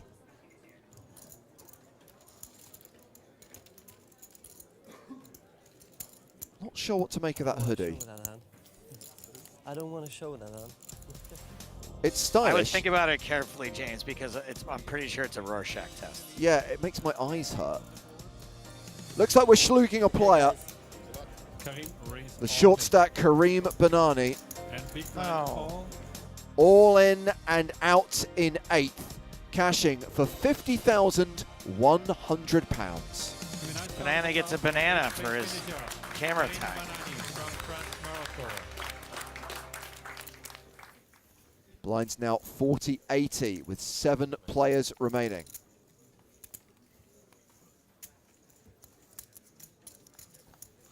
Sorry, but Daniel couldn't make it today. Not the first time an audience was expecting Daniel Negreanu and got lumped with Joe Stapleton instead.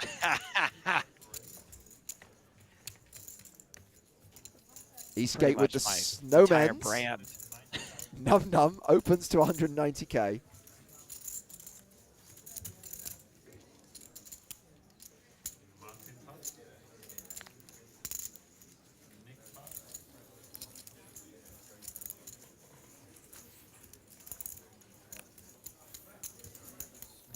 I think that's the thing that was tilting everyone watching the live stream the most. And I don't think you're going to get a real sense of it on these edited highlights. Seninger is constantly repositioning and moving Simba around on top of his chips, to the side of his chips, to one side of him, to the other side of him. He's clearly having fun with his soft toy. It's kind of like if you have a pen cap or a rubber band in front of you, or a paper clip, you're just going to play with it. Yeah.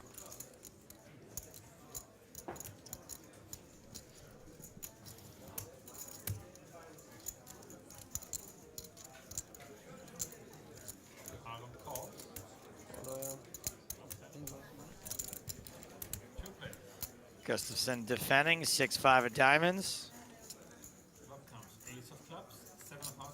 Flops a gut shot. 8 still good for now, and Eastgate better than a 4-1 favourite.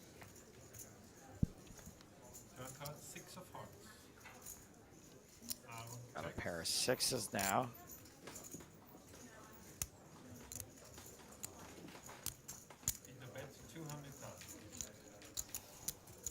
Eastgate with the delayed continuation bet.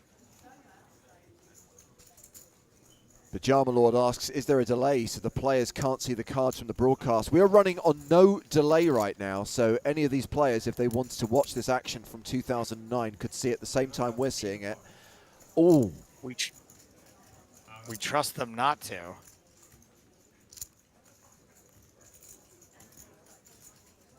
Eastgate Rivers are set. Probably not quite a scary enough board to not value bet.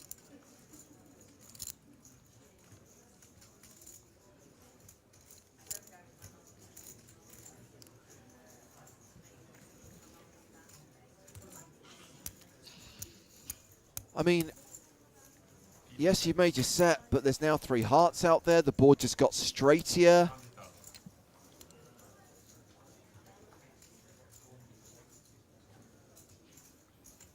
Gustafsson just hasn't played it like he has had a straight or flush draws.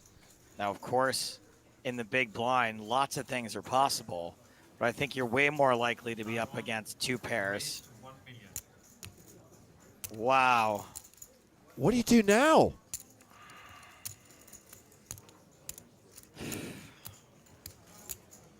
You replay the hand in your head, first of all, which is what Peter's doing. So what happened? Went check, check on the flop. And then what was the turn action? Was delayed continuation bet on the turn for 200,000, right? You got called. I call. So hearts would call. And Peter calls. No. I don't have an ace. I just have a set of 8s. And I will pass, and Peter wins the pot. You're asking the wrong questions, Gustafsson. Okay, guys, at the end of this round, there's an exact 10 What a call there by Peter Eastgate. I didn't even get 10-minute break. to all the analysis. He's like, nah, I just call. So we can see Eastgate closes the gap between himself and Gustavsson, but then slips a bit over the next few hands.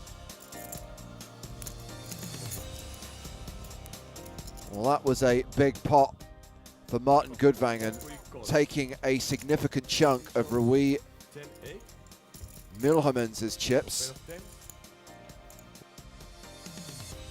We can see Raymond Wu is the low man at the table. And a few hands later, Raymond Wu is going to find himself all in. And just because you're sponsored by PokerStars doesn't mean you're immune from getting schlooged. That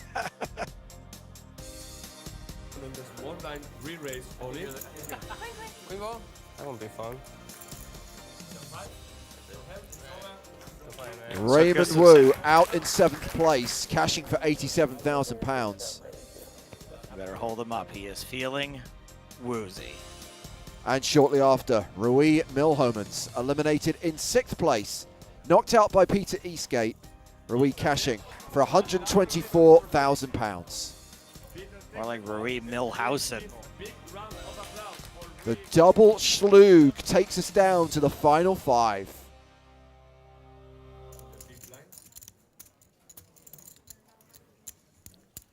And what does that mean prize-wise? Next player out, £173,000.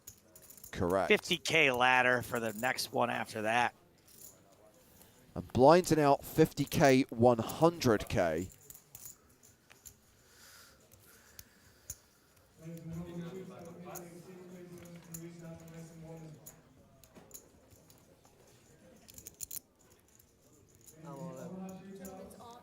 Yikes. Call. Snap call. Seninger calls all in with ace-8. Gudvangen does have live cards, though. Yeah, this is still a pretty big sweat.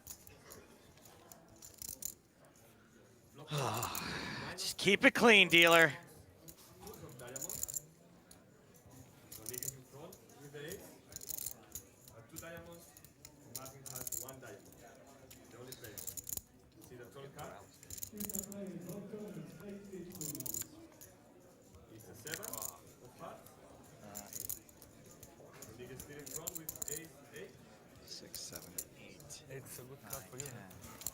Yeah, Seninger does not want to hit his 8. The river's a 4, and that's going to be a double up for Seninger.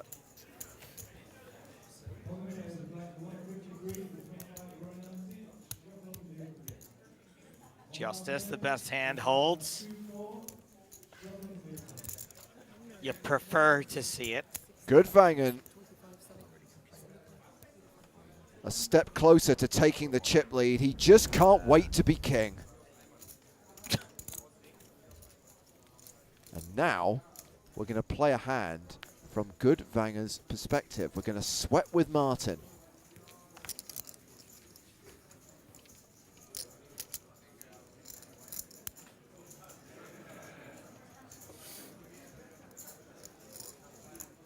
Chad Chattington asks, is the commentary live with the footage being old? Nope. I'm saying these to you somehow from 2009. Thank you for your question.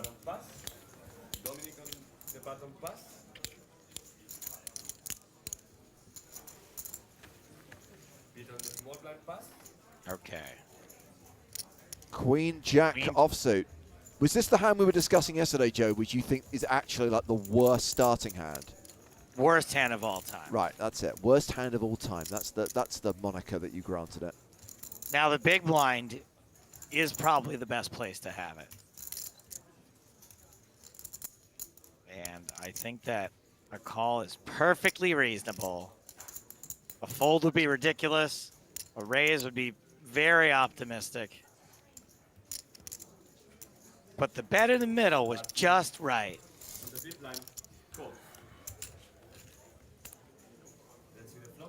Gudvangen defends, heads up to the flop, which is king, king, queen. think this is a reasonably good flop for us. Like the check, like a check call.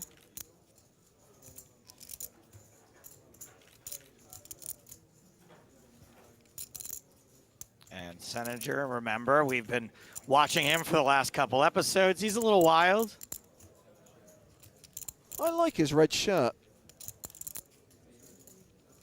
Nick bets 275,000. 275,000 into 600,000. Think of all the buckets of vodka Red Bull he's going to buy at Tiger later.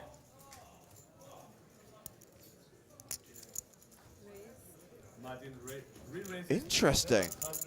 Check raise from Goodvangen. Well, you know what I'm going to say here, James. I'm going to say that you're going to fold out all the hands that you're beating. You're going to get action from hands that are beating you, but let's think about ways that I might be wrong. What hands will you get action from that you are beating? Jacks, tens, nines. You might get action from some pairs, some hands that don't have a king. It's risky.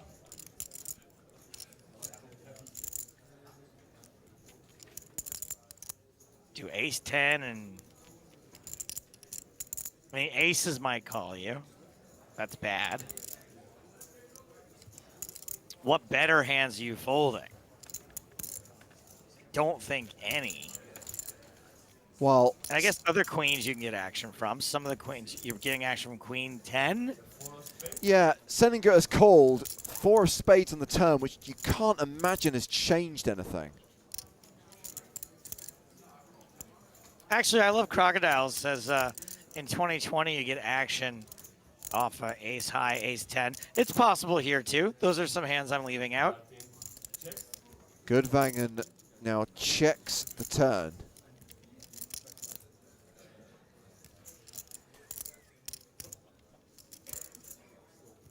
Is this a check with intention or a check because you suddenly don't know where you're at?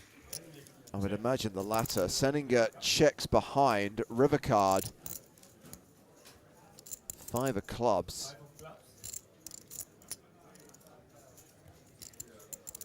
I have no idea what to do now. This hand's been played very bizarrely. If you check, then you're at the mercy of your opponent. Well, he has checked. Yeah, to bet big. If you bet, you can get raised.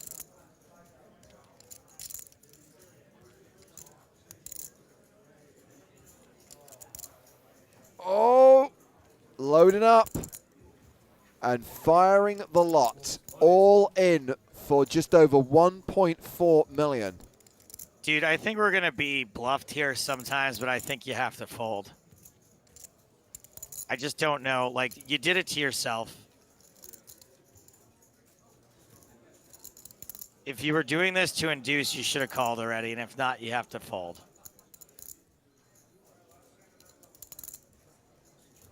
I think you can absolutely, we could be getting bluffed here. I call. Goodvangen calls, Seninger tables, queens, flopped the full house. And you got to feel for Goodvangen here, but I have 2 simple words for you, which you should use here, Martin. Hakuna Matata. It means no worries for the rest of your days. It's a worry-free philosophy. Hakuna Matata. That's right, Sparhawk. He was blocking pocket queens because it doesn't matter. 911's a joke, and so are blockers. Time to slug another player. By Dominic Cullen. You're out in 5th for 173K. More like Dominic's been culled, and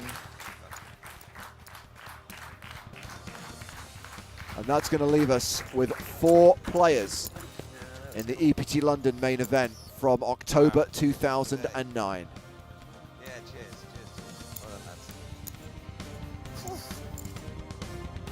And right now, Peter Eastgate has the chip lead, the slight advantage over Aaron Gustafsson. Seninger in 3rd, Martin Goodvangen now the short stack at the table with 1.2 million. Bottom of stairs By the way, we didn't really keep any praise on me for saying we had to fold on that sweat with hand. We kind of moved on. Praise for Joe Stapleton in the chat, please, and then we move on quickly. Goodvangen, by the way, has got 10 bigs because the blinds right now are 61-20. Nico's race is up to 275,000. I hope if Aaron Gustafson wins this event, he'll be less sad.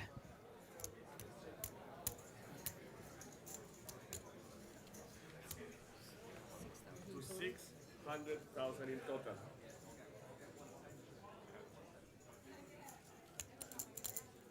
Action is on Peter on the small Peter Eastgate always looks like he's trying to figure out where a bad smell is coming from. Martin in the big blind. Pass. So action back on Seninger.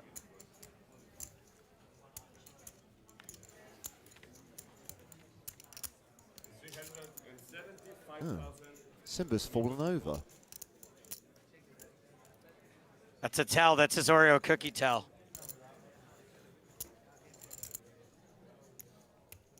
If he doesn't stand Simba back up, he's got air. Huh. Domination Nation. Seninger out of position without the betting lead with the worst hand, and he's paired his 10. He's got kicker issues. I will reiterate, you do it to yourself.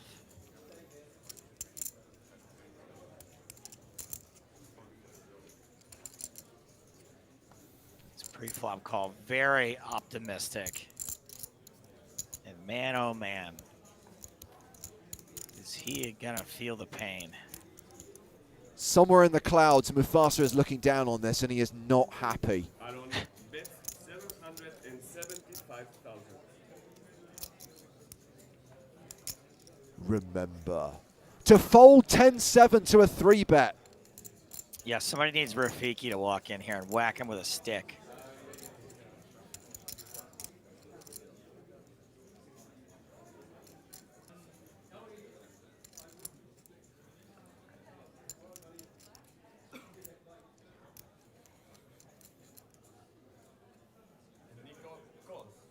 $775,000 apiece.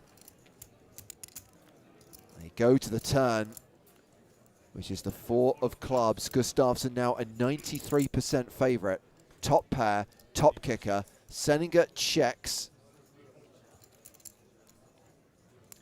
Yeah, this 4 is not a particularly bad card for top pair, top kick. Yeah, there he goes. Aaron bet 2 million. No reason not to keep betting. 2 million. A double yang. I thought a yang was $1,000 a month for life. Jerry, not Andrew. Oh.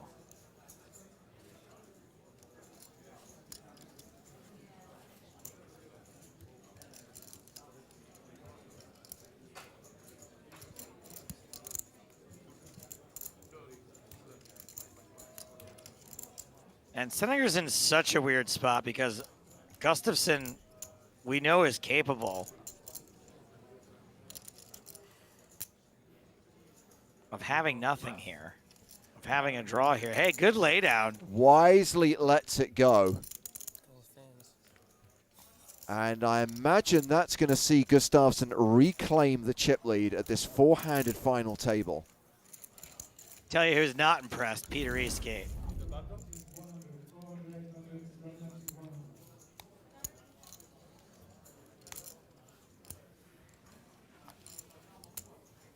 There is an awful lot of touching of that doll going on.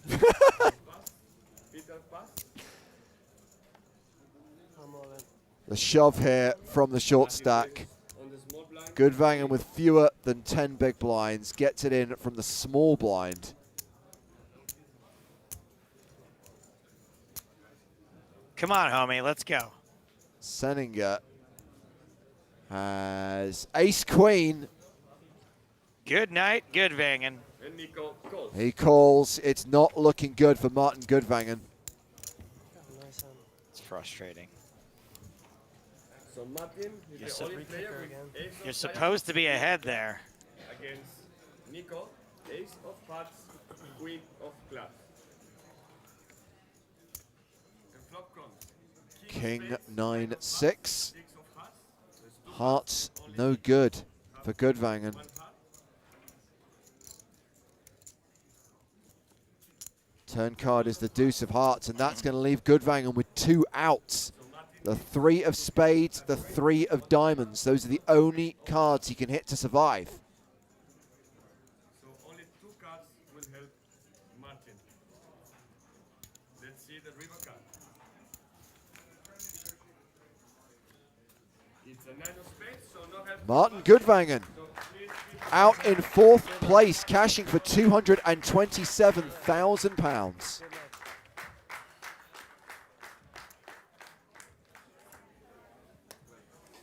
Can you feel the love tonight for Nikolai Seninger?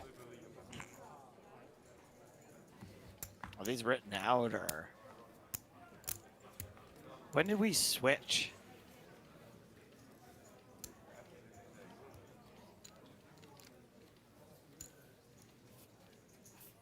I'm giving reasonable analysis. You're just going through the Lion King soundtrack.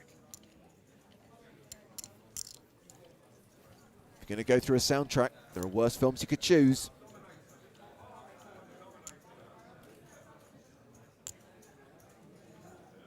Seninger When with I went to ace. see The Lion King, we got yelled at because my dad was snoring. Ace Queen again, although as Baby Dog points out, Simba's down. He can't win when Simba is down. Small blind pass. How has no one else picked up on this?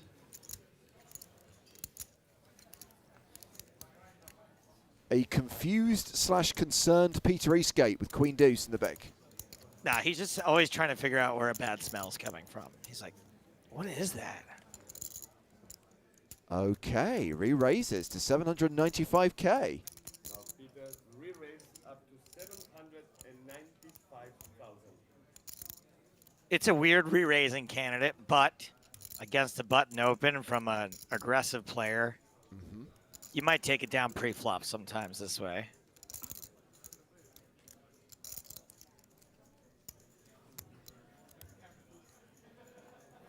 And Nico calls. Seninger calls in position.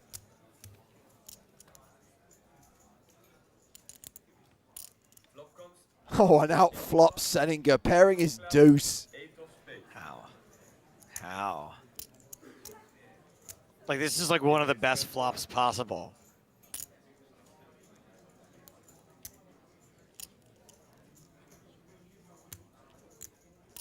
Kaiser Soze chiming in that the candidacy of 3-betting Queen Deuce blocks queens and ace queen, obviously, as you can see here.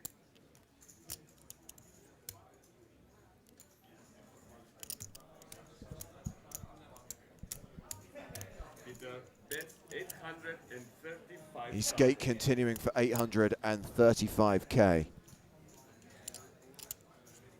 And he's pretty confident that if Seninger had some kind of overpair, another bet would have gone in pre-flop, that he wouldn't have flatted. Right, so flatting is going to be a whole lot of unpaired hands. Some small pairs.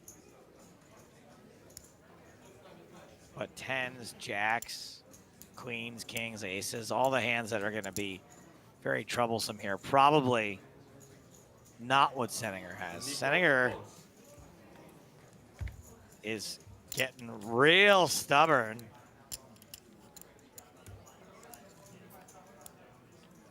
The 10 of diamonds. 10 of diamonds on the turn. Eastgate now better than a 4-1 favorite.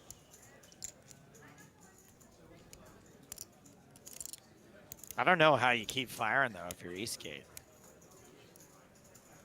I just don't have this sort of this, I don't know what you call it, chutzpah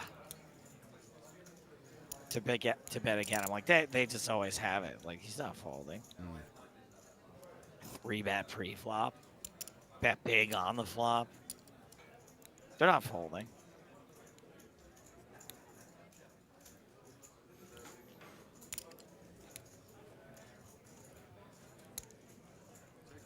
Eastgate does slow down, checking the turn. If you're Senegar now, yeah, I kind of like betting. A tower of orange. Those are the 25K chips, so it's a bet of 775,000.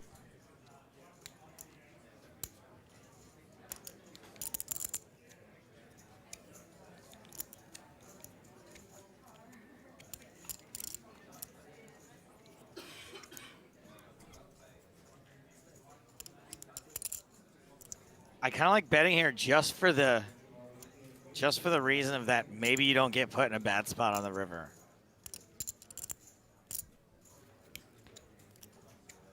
It's a relatively small bet.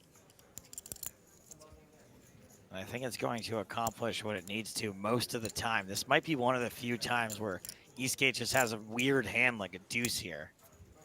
And he still folds it. Eastgate lets it go.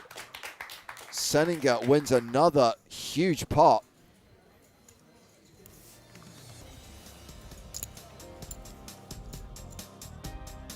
It's crazy. You 3-bet and hit a pair and have to fold. Well, over the next few hands, we see Eastgate win some back and draw almost level with Gustafsson. Seninger bringing up the rear with 5.5 million as three-handed action continues.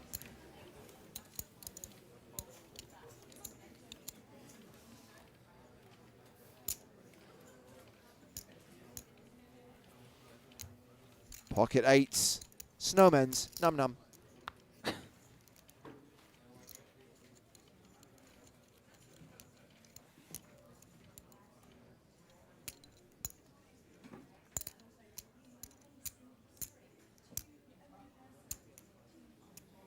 Nico raises to 275,000.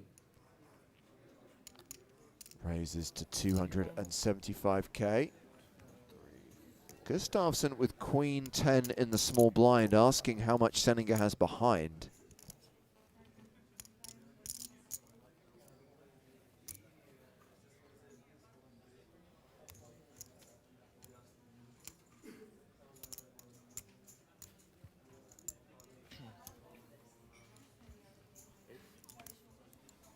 Iron on the small blind. 3 bets to 800K. To 800,000. Eastgate folds, back on Seninger. Everybody attacking these button opens from Seninger, and every time he's got a hand.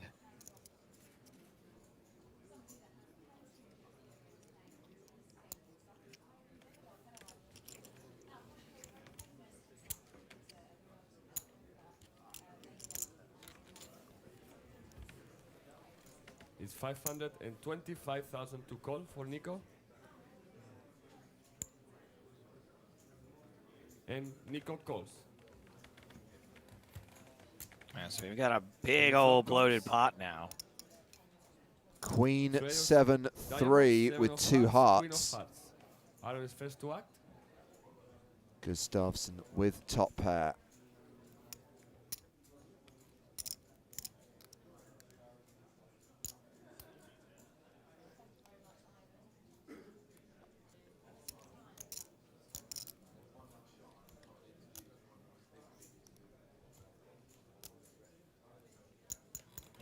He should be looking to continuation bet for pure value. Yeah, you're gonna want to use two hands for that, pal. I don't know what you were thinking. 1,140,000. So 1.14 million. Tough to let this go for just one bet. One bet, one overcard.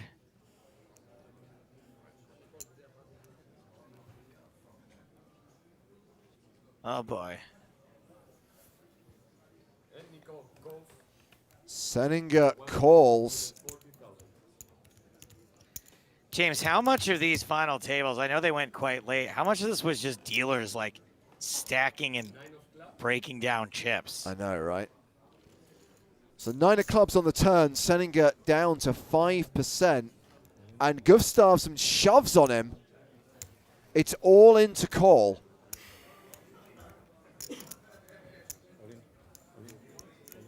Aaron announces all in. I want to say this is a weird all-in, but if he gets Senninger to call it off with 2 8s here, then Is on Nico. good for him.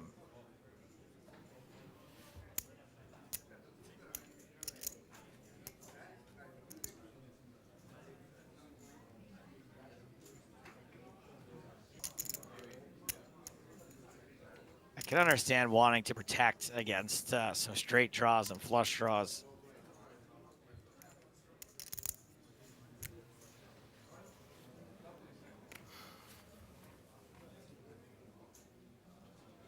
He just doesn't want to believe.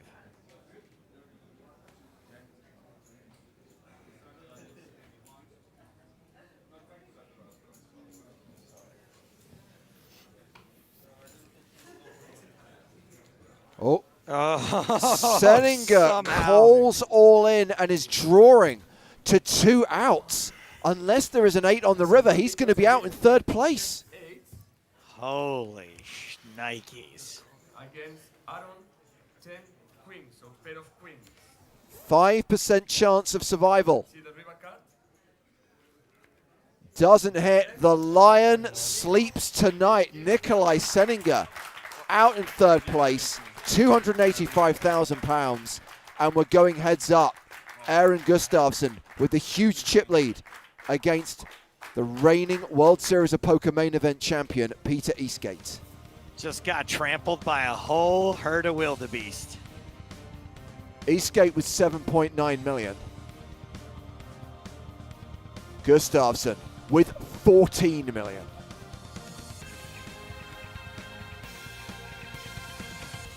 Oh, yeah. Blinds 80, 160. Peter's going to be first. How jazzed were you guys that we could have the first WSOP main event and EPT winner? Very jazzed. Peter raises to 300. Were you doing jazz hands? Of course. 100K gold. Eastgate's raised the button with King Jack. Gustafsson with Ace 5. Aaron makes the call. 350,000. Yeah, sorry. Queen of clubs. 5 of spades. Gustafsson was ahead pre, is still ahead post, having paired his 5. 370,000 from Peter.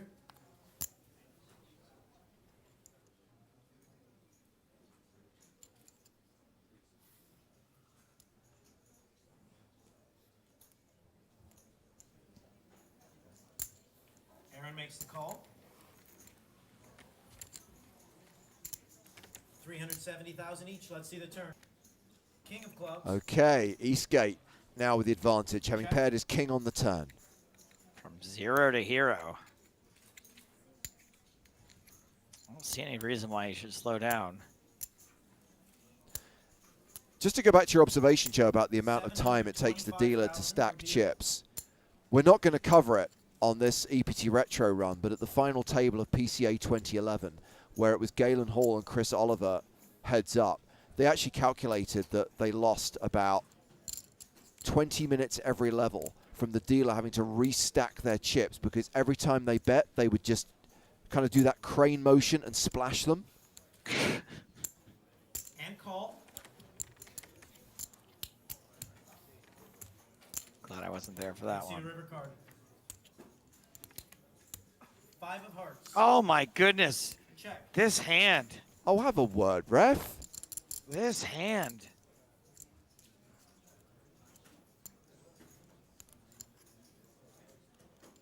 So many lead changes. I like this cover. Let's see. Casual 5. Just a casual 5. 1.1 million. And Gustafsson potentially contemplating a raise here. Yeah, you can definitely think about raising.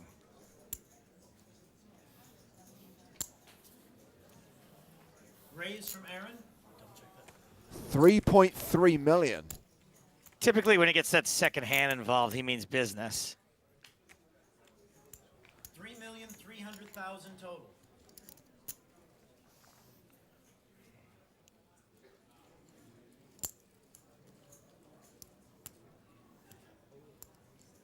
That's true, baby dog. They're wearing very similar shirts.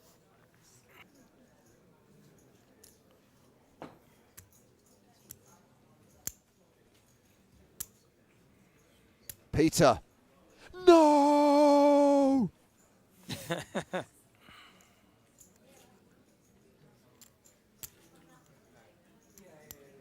Are these characters?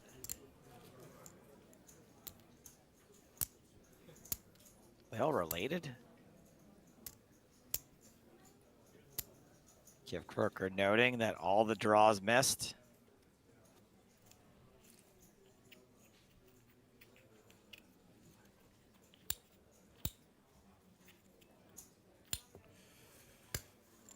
Oh boy.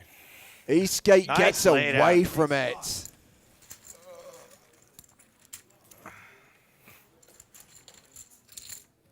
Nice bluff. Great laydown.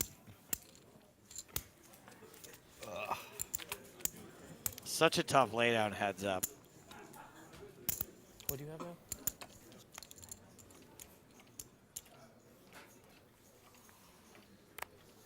Gustafsson, big chip leader right now. Peter raises to 350,000. As Eastgate raises with ace-9. Ace-queen for Gustafsson. Aaron raises to 900,000. 3 bets to 900K. Doesn't look like Eastgate has a ton left behind. I'm all in. I Peter call. announces re-raise all in. Shove and a call. Ace-queen for Eastgate Aaron, ace-9 dominated. for Peter. Eastgate at risk. You got what you wished for. A short match. So we'll see. This could be a very short match indeed. Let's see the flop. Why is that being the river? 3, 5, 6, 3 of spades, 5 of diamonds. Ace, 4-7, play on. queen holding. Joe already calling for opportunities on the turn. Denied.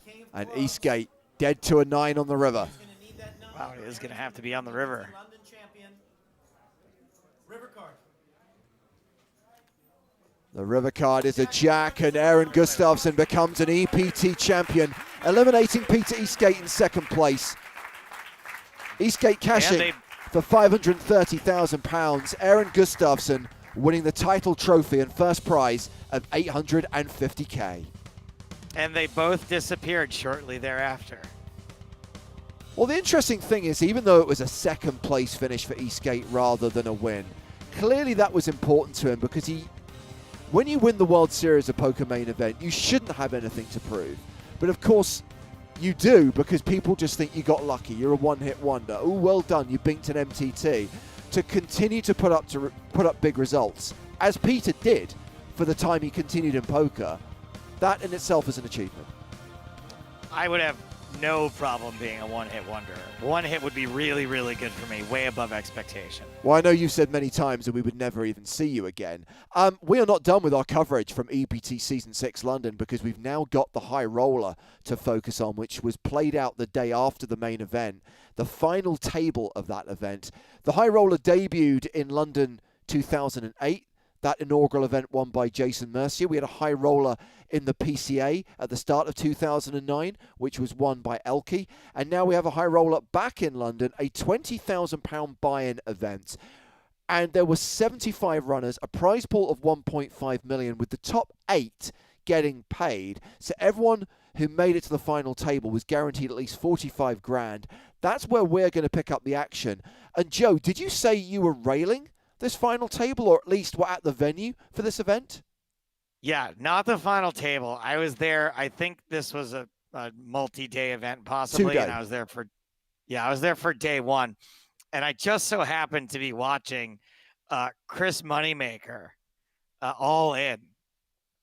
And Chris, I can't remember if he got it in dominated or if he got it in dominating and lost and jumped up from the table and was just my experience. This is my first ever experience in person with Chris, and it did not make me like him very much. He jumped up from the table and just started moaning and went like this and kind of threw his head back. And when he did, his sunglasses flew off his head. And as that happened, he like went like this in exasperation and then accidentally hit them while they were falling down. And they flew across the room and hit like a woman. Oh my God. And this whole turn of events, and all I could think was like, dude, you're such a lucky, like you've already won so much. Like, God, what's up with this attitude? I don't really like it. And obviously not understanding how frustrating it is going broke in a tournament. And just because you won a tournament, whatever it was at this point, 6 years ago, doesn't mean that you don't still want to win, that you don't still even need to win. So I kind of was like, yeah, moneymaker, what a punk. And it wasn't until much later that I realized, yes, he is a punk, but a much nicer person than I originally gave him credit for. So that was on day 1 of the 20K high roller. This is day 2, the final table, the final 8, playing down to a winner. And I'm really intrigued by the lineup we have here. You can see the red baseball cap of Dennis Phillips, a November 9er. There's some other faces you'll recognize as well. Eugene Kachalov, Eric Cagelet. Oh, yeah. Eric's first, and he'll pass.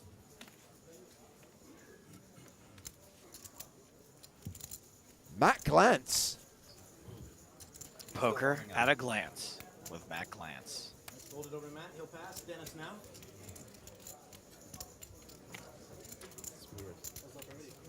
Ilari Samius. Wow. Ziegmund himself. Now to Ilari. 20,000-pound buy-in for this.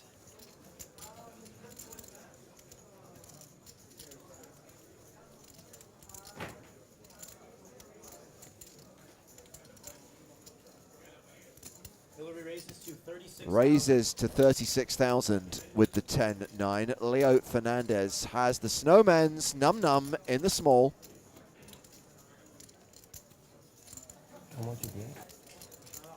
260 more.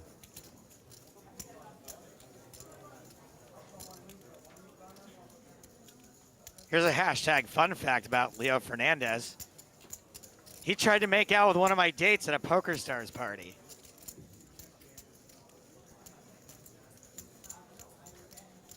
The Argentinian Calvin Harris is going to re-raise here to 106,000.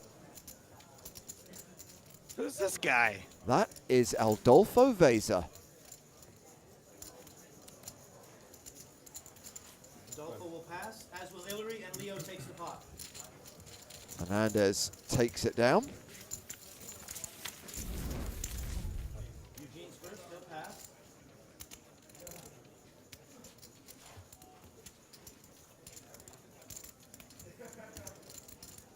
Around to Dennis.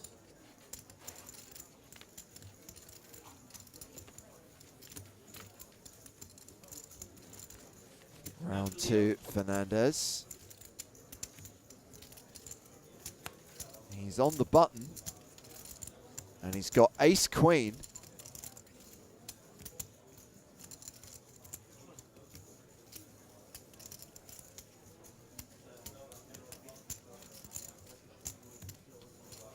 Leo raises to 48,000. So raise to 48,000.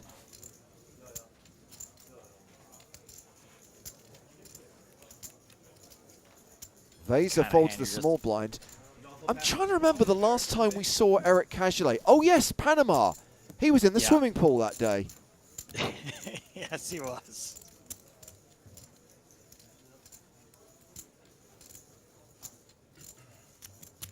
He makes the call of 48,000. Leo and Eric will go heads up to the flop. Domination Nation. Flop is Jack of Diamonds. Ace, Queen high, still the best hand. Eric's first.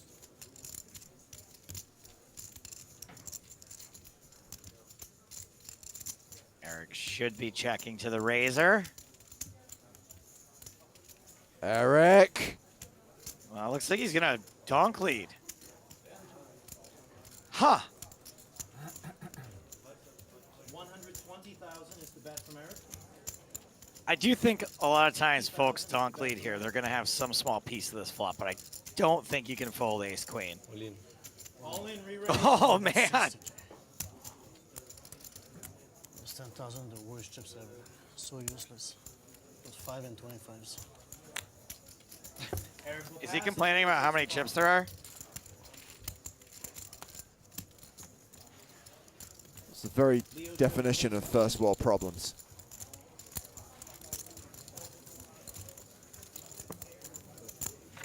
What Leo wants, Leo gets.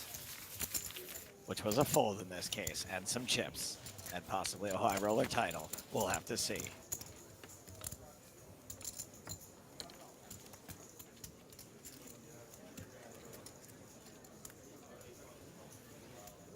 Lines 8,000, 16,000. All playing for nearly 550,000 pounds. Pretty big money back then. Almost $875,000. We'll fold around to Leo.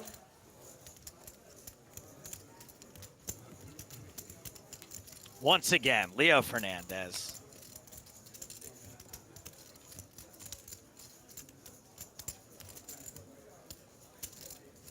Eight, 7 of spades.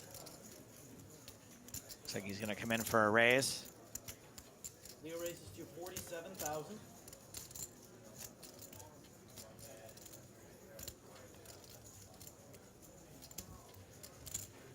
Pass to Eric. I'm starting to wonder, Joe, if Leo Fernandez is literally going to play every single hand at this final Eric table. call, 47,000. Eugene passes the big blind. Well, he is allowed. It's Fernandez versus Cajolet round 2. 8-7 versus ace-9. Fernandez flops best. Eric checks.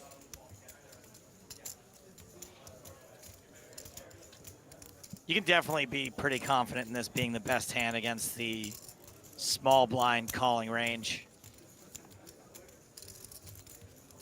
They're not going to have a lot of deuces. They're not going to have a lot of better sevens. Pocket pair is better than sevens, very likely to re-raise. 53,000 is the bet from Leo. Everything else is going to be big old cards that missed, just like Leo takes the pot. Eric Cajolet.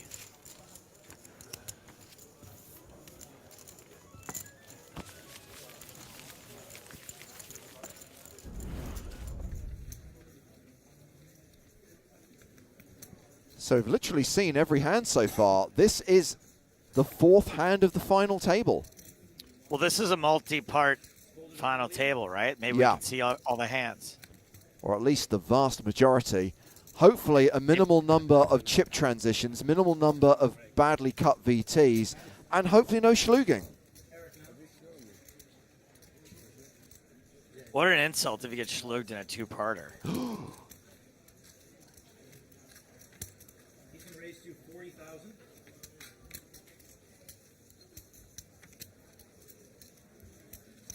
Eugene Kacheloff. I miss this guy. Was a big part of our lives.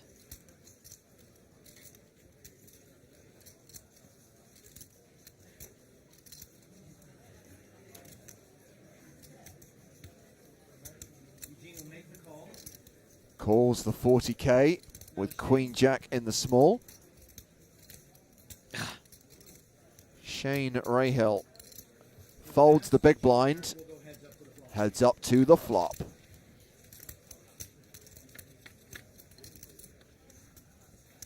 Flop is 7 of diamonds, 5 of diamonds, ace of diamonds. Ace, 7-5, all diamonds. Just not Eric Cajolet's day. And once again,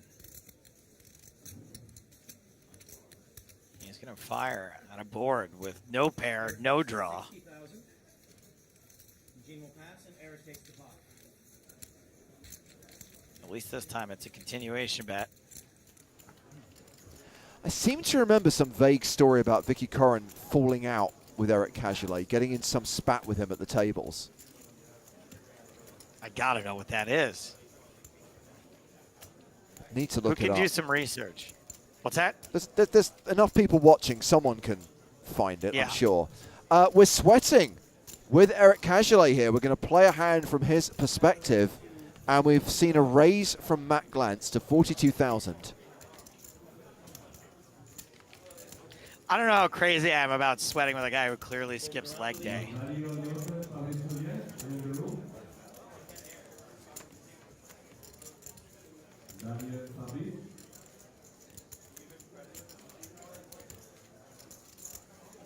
If this guy enters the pot, we fold.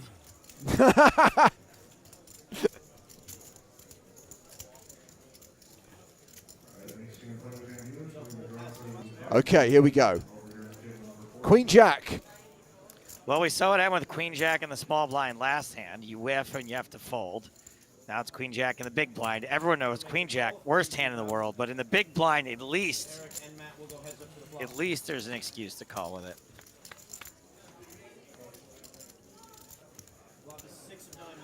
Classic Queen Jack flop. Yep. No pair, no draw. Cajolet playing in flow. Checks to the aggressor.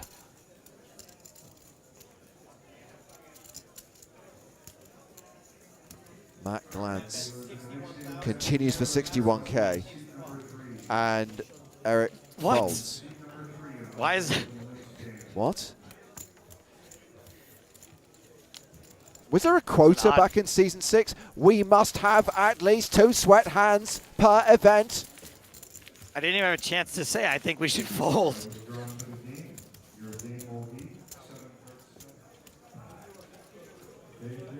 Oh. Is this a graphics error, or are we literally going to sweat with Eric Cajolet 2 hands in a row?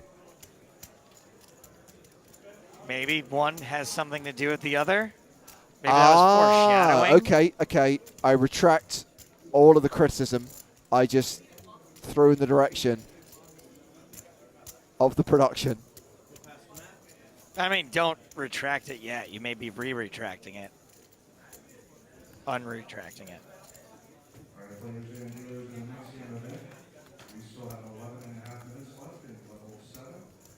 I look forward to tomorrow morning's 10:30 Zoom call where I have to defend my words to all my colleagues who actually made these shows. Uh-oh. 3 diamonds exposed. Around to Eric now. Jack 8. Didn't we just get a walk? No, we're in the Oh, small. Yeah, calling's fine. Raising's fine. I lean towards call a little bit more. Eugene checks, so we know that he's capped, as we say. Ace of hearts, 6 of spades. Check from Eric. I'm fine with a check. Okay, cool, fine, great. Deuce of spades. And, okay, we have a spade draw now, so let's bet.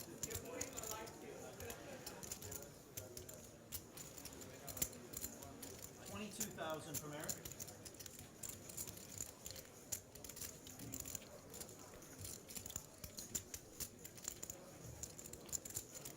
Thank you to Elu Longin for unearthing the Vicky Corrin story. We'll deal with that after this hand. Great. 22,000 each. And let's see the river card. All right, Eugene makes the call. 8 of clubs. And we hit an 8 now. Well, I don't think we're going to get an ace to fold, right? But we could get value from a 4 or a 6. So I'm fine with making a small bet here. And call. Probably a little better. I don't like it once Eugene calls us so fast. Yeah. Eugene with an ace with top pair wins the pot. So thank you for digging this out, Elu. Appreciate it. These the words of Victoria Corrin Mitchell. I met Eric at the World Series in Vegas, and he was very rude to me. I assumed it was a one-off thing because of his mood. I met him again in the High Roller event in London. He was rude to me again. Twice is not an accident. I felt that he was bullying and mean, and it reminded me of being bullied at school. The more you know.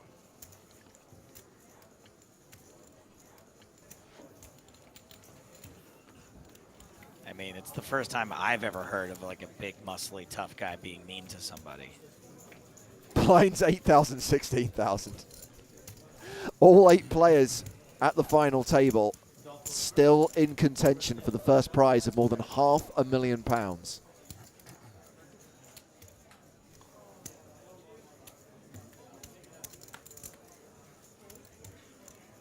Sarah dealing. Hello, Sarah. Raises to 40,000 from Eric. Poker at a glance with Matt Glance. Was that a real feature? No. Fold it around to Leo. Can we make it a real feature? I've been pitching it for years.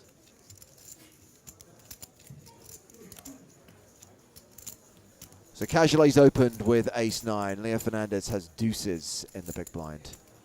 I know they never loses, but just a call here.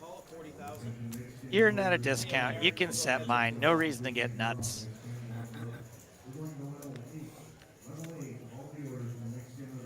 Flop is the 4 of clubs, the jack Jack, of clubs, Jack 4. Deuce is still ahead, but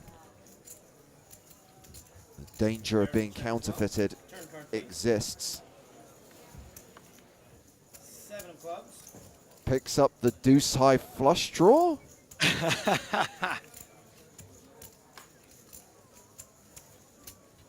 check.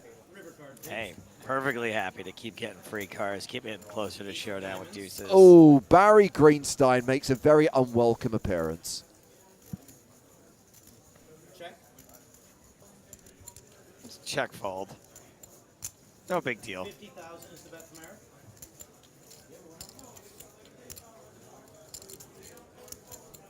50,000 is a half pot bet.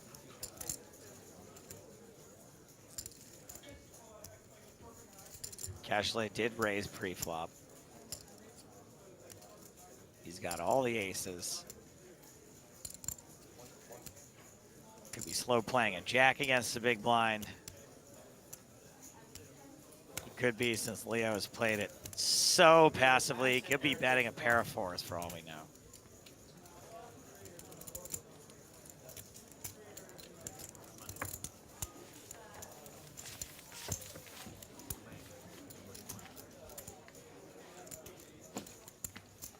Live. Hello. Sorry. Adolfo and Eric have the blinds. Eugene under the gun. Pocket 9s here for Shane Rahill. Haven't seen him play a hand yet. Neeners. One of the shorter stacks at the final table.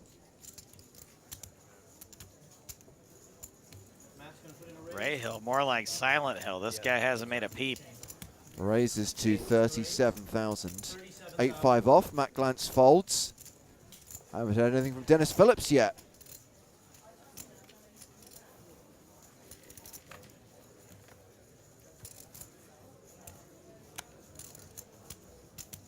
Round 2, Adolfo Veza.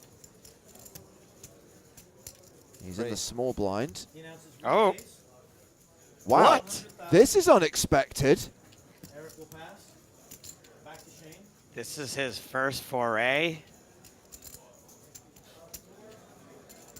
Putting chips in the middle, finally, with 10-9 suited. I don't hate it. I don't hate the 3-bet from the small blind. He's got an image. I think the sizing is a little small, but dude hasn't played a hand. Dude's out of position. I don't hate the fold either.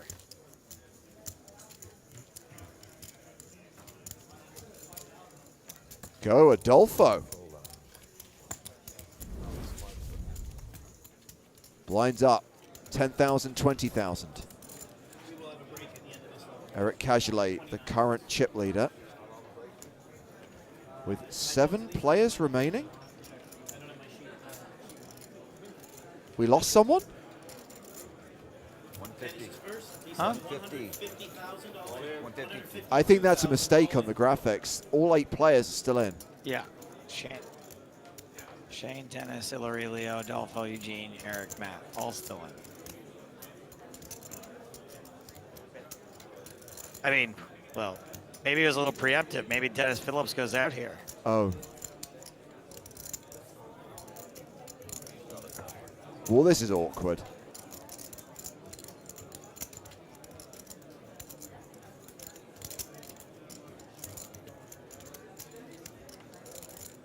How much? 152.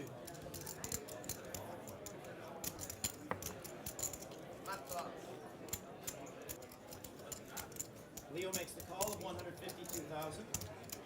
Adolfo and Eric will pass to Eugene. Fernandez just calls. Let's see if anyone else wants to get involved. Doesn't look like it. So we're off to the races. Dennis Phillips with the pocket pair. He is the at-risk player. And this is where we find out if the graphics were a spoiler. Like Forever, the Fragrance by Mariah Carey versus the Shake Weight. One of these two things, you know the rest. 5 of diamonds. Dennis still in the lead with his 9s. And let's see the turn. Nines are holding. Turn is the 7 of spades. Dennis just has Are we going to see an ace or a king on the river? Let's see the river card. No!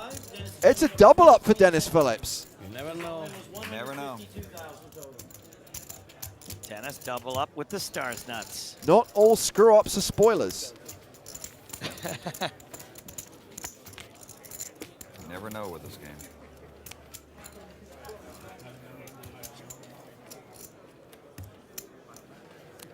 Remember when saying things like "you never know" at this game made you the smartest poker player at the table?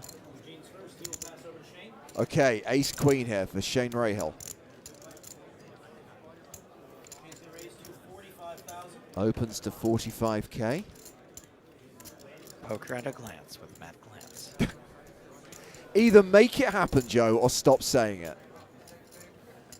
It is happening every time I talk about it, every time I mention it. Yeah, he has to be on Glancing board, at his though. cards. I mean, it has to actually be a regular feature on something. Oh, he would do it.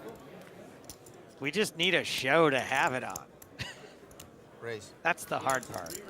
Oh. Beza, this time, getting a little too funky with his chicken.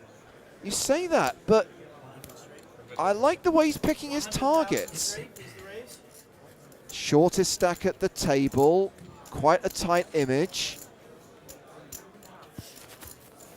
I would argue that ace-queen is too good to fold here, though. I think this is an all-in spot. Yeah, even against the guy with the perceived tightest image of the table.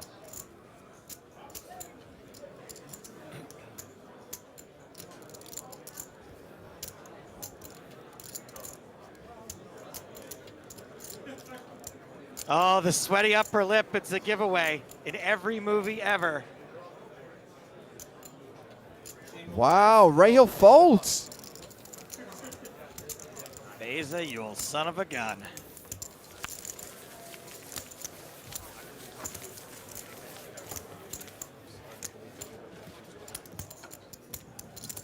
Rahill must be pissed. Vase is my favorite player at the final table.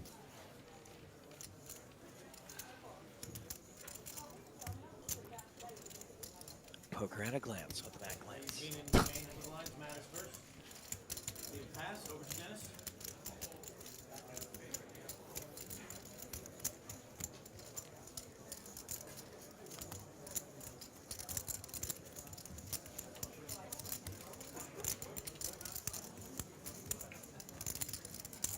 Come on now, Hillary. No, I thought you were going to put on a show for us. He's just so miserable in tournaments. Probably all the time, but mostly tournaments.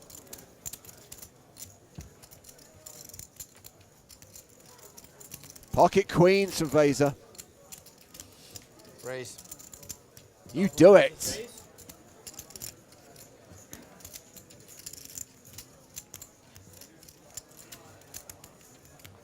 First time we've seen him open. 120.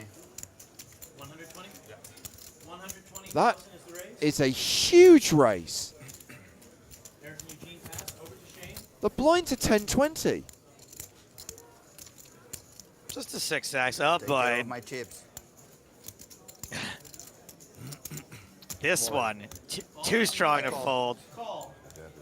Ace king suited in hearts against Wow. Feels like he's the mastermind, but really this is the coldest cold deck. Shane Rahill gets it in. The sickest and classicest of all races. Good luck, sir. Good luck. Oh, these guys. Adolfo has recovered. Adolfo's in the lead with queen of hearts, queen of spades. Let's see the flop, please. God save the queen. Flop is deuce, deuce, four, or deuce, Don't call for outs when you're ahead, because otherwise stuff like that happens. Let's see the turn card. God save the queen. Again. Seven of spades. Look, man, with all my catchphrases, you got to try it at least 3 times. Yep. Give it a 4th and it'll stick. Order to double through. Let's see the river. No ace or heart on the river. And Shane Rahill is eliminated in 8th place. Cashes for £45,000. Now Hey, we're James, down it to looks 7. It looks like God did save the queen.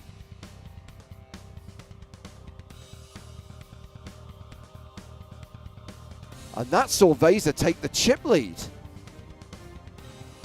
Holds on to that chip lead over the next few hands. Dennis Phillips and Ilari Sahamias now the low stacks at the table. So the name Adolfo just flies in other countries? What do you mean? Is it not Adolf? No, it's Adolfo. Yeah, I don't know. Phillips all in with ace 3.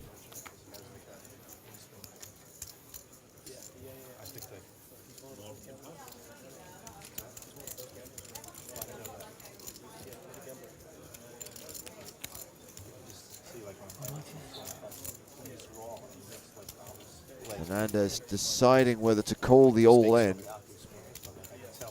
Can't believe Dennis Phillips has been on camera for like a half hour and hasn't brought up his truck dealerships even once.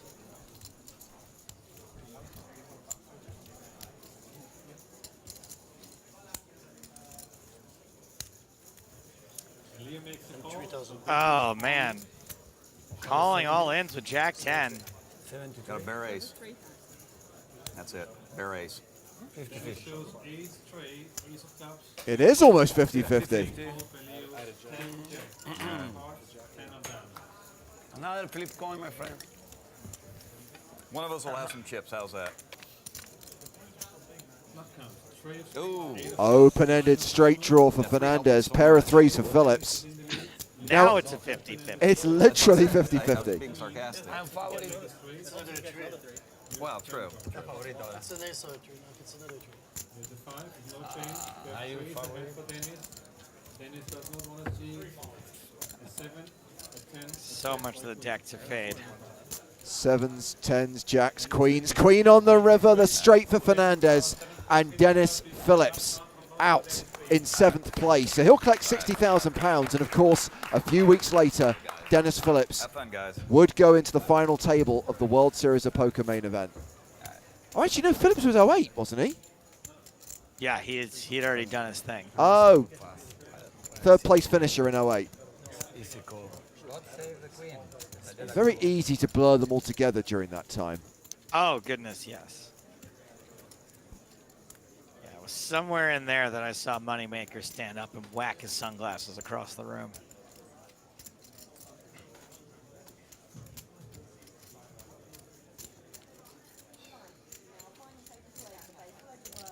He's getting paid like Poker at a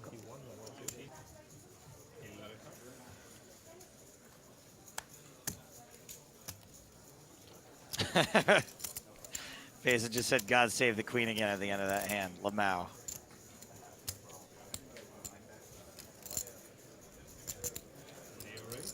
Fernandez raising small to big. Sometimes happen, man. 75,000, 45,000. Easy blind. Beto raised 2.2 million. Raise and take it. We will see you. Ace 10 suit. What can I do, man? We will see you. It's either feast or famine. We're either schlugging people or showing raise and take it's. Ace 10 suit.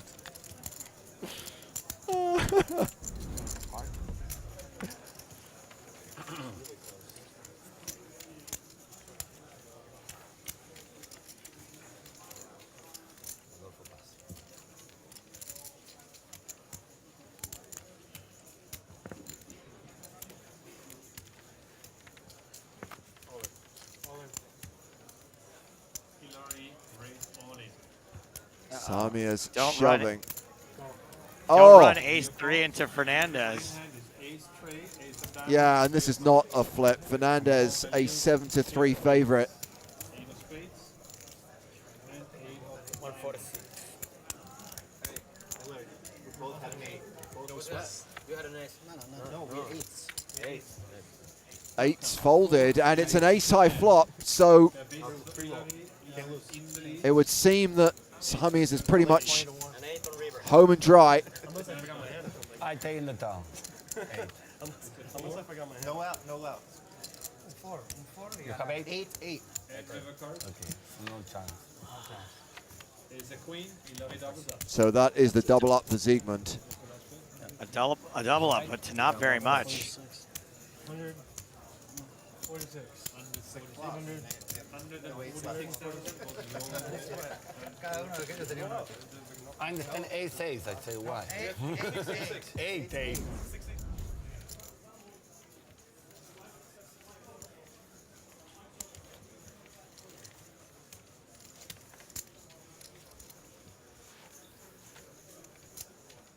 A lot of ace-3s out there. And this time it's not getting played. Cachalet folds. Kachalov's out. Matt Glantz has 8-9 off. He passes. Hillary on the button with queen 8. He's been playing relatively snug, probably due to the fact that he has a shortish stack. And now he's jamming. Wow.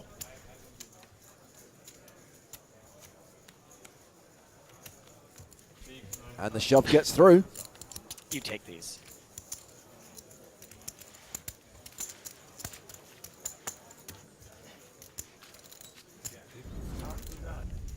Blinds are up, 20,000, 40,000. Eugene Kachalov, the current chip leader, with close to $1 million.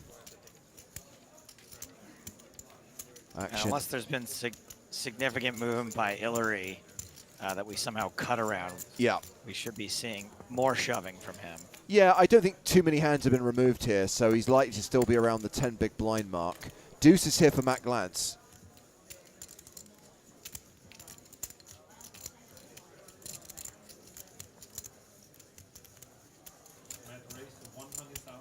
Raises to 100K.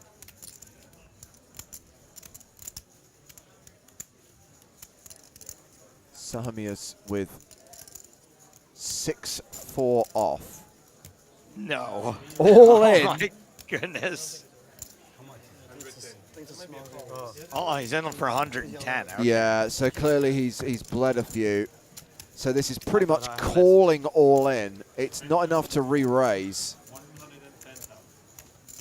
He can get Leo to fold, which he should with that hand. Leo's getting a, what, 4-1?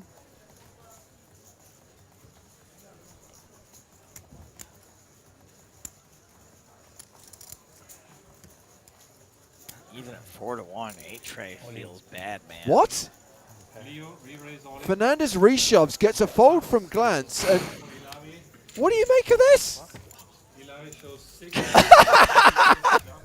Oh, we need to see that one more time. Appropriate reaction as the cards go on their back. 8-3 against 6-4.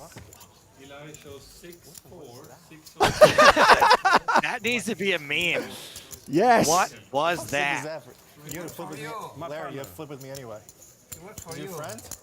Larry, your friend? Partner. They're partners. Friend of mine. Good luck. But partner, but I mean, if they were friends, that would look really, really bad. Oh, pair of sixes for Hillary. The flush draw for Leo Fernandez.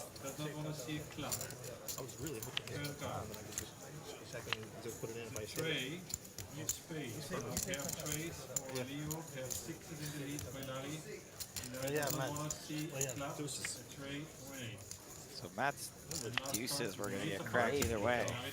Yeah, and that is going to be I had pretty much a triple up for Hillary. don't lie. King 6. Don't lie.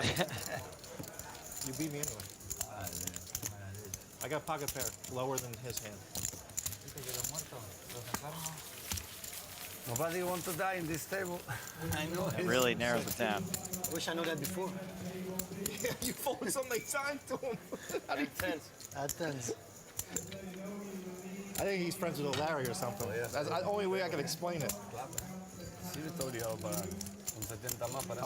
Oh, hello, Boris. Boris Look at Becker, him.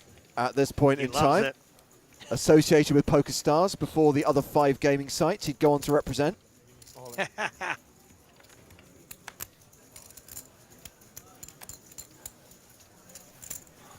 Hillary all in here with ace-10. We really do, if anybody's listening on our team, someday need to take that Matt Glantz reaction and make it into a meme. 100%. Mullen. Reshove from Eugene Kachelov in the small blind with pocket jacks. Glantz folds the big. All in with ace-10, ace of clubs, 10 of hearts, and a pair of jacks for Eugene. Check of diamonds. Can Hillary survive again? Let's see the flop. And the flop comes 6, 4, 4, 6 of It's hearts, not looking 4 good. diamonds, 4 of spades. Jacks are in the lead for Eugene. Hillary Tough to leads win with without ace Leo of spades. Fernandez isolating for you. 7 of clubs. Barry Greenstein is required. Hillary needs an ace. Here's the river card. Flame on. Put your Flame out. flaming Barrys away as Hillary Sami is eliminated in 6th place. Cashes for £74,000 and we're down to the final 5.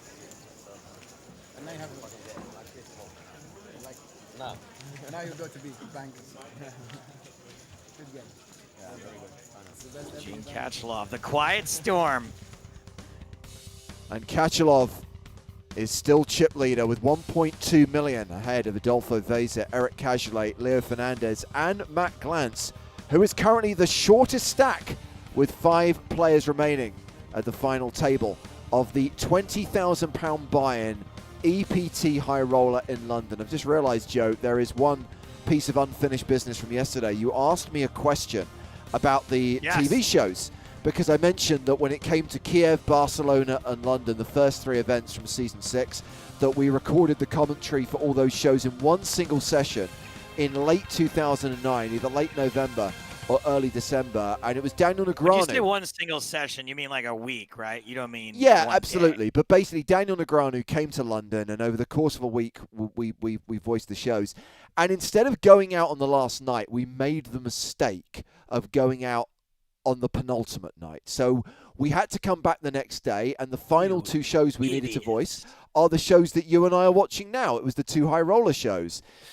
And let's just say that it was a fun night out, and we didn't really feel up to voicing the high roller shows to the standard that they required or deserved. So we took what is known in TV terms as a dark day and came in on a Saturday out of the goodness of our hearts to make sure we did a better job than we would have done had we persevered on the Friday.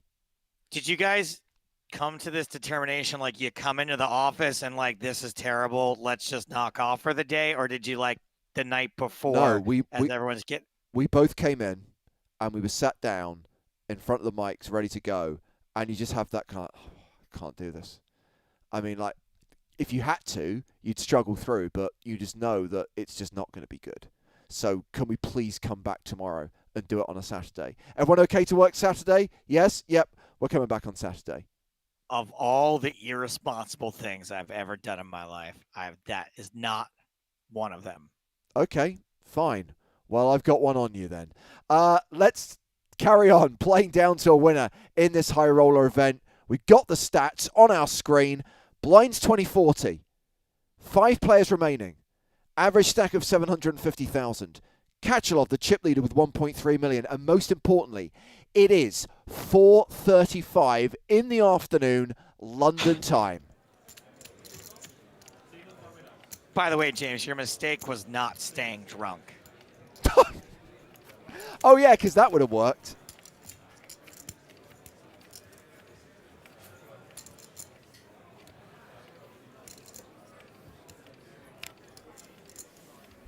I've received a private message from producer Chris on the case for the Matt Glantz meme.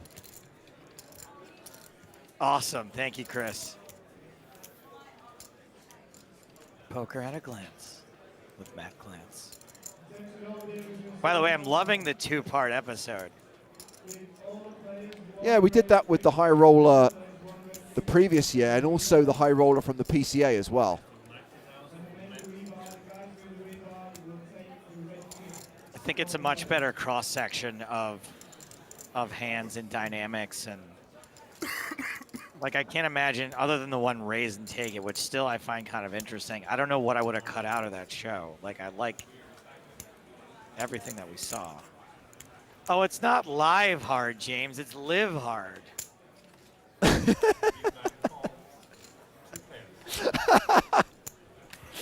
So Glantz opens with King Queen. Casually calls out of the big blind with Ace 6. Low board. Matt checks. Turn card. Eric checks. Might be tempting to go for the delayed continuation bet.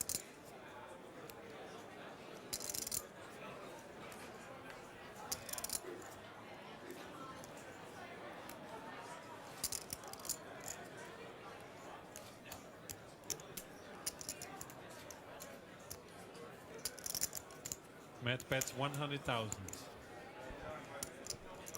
100K into 220K.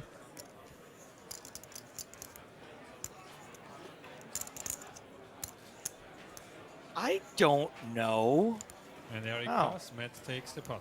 Casually folds ace high. Well done. Well done, Matt Glantz.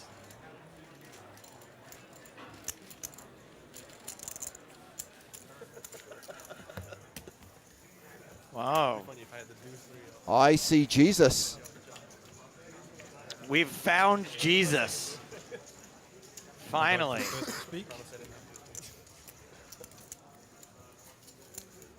Pass. Eric pass. Have to remember, in 2009, he was still a hero. Okay, thank you. Okay. By the way, when live poker comes back, everybody's going to forget about all that. Everyone's just going to be so happy that live poker is back.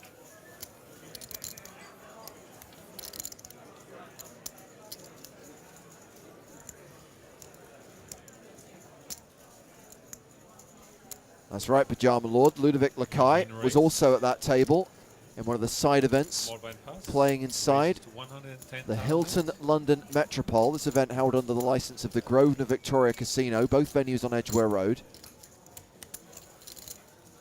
70,000 more to Leo. Oh, hello. Re-raise all in. Fernandez is just such a wild card, but typically you're just not going to call an all in with King Queen.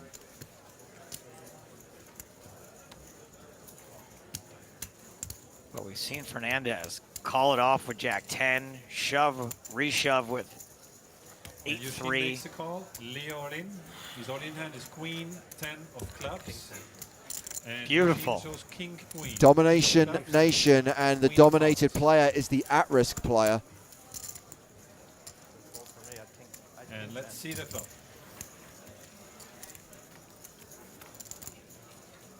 Flop comes. Check 9, 7. Check of hearts, 9 of spades, 7 of clubs. It's an open-ended straight draw for Leo. 10 no good. Let's see the turn cards. Correct. The 10 is no good. Is And it it is the 10. It's straight to the king for Eugene. Only king help me. And Leo needs Chop a it up. king to split the pot. Drawing to a chop. Gross. And it is a 9. And please give a nice So round of Leo applause for Fernandez Chris is out in 5th place. Leo. That's worth £104,000. We're down to the final 4. Kachalov, 1.8 million. Huge lead over Casuale, Glantz, and Vesa. Adolfo is the shortest stack right now with 574,000. Blinds are 20-40. Yeah, and this makes sense. No offense to the other guys at the table, but Eugene probably the most experienced player, probably the best player left.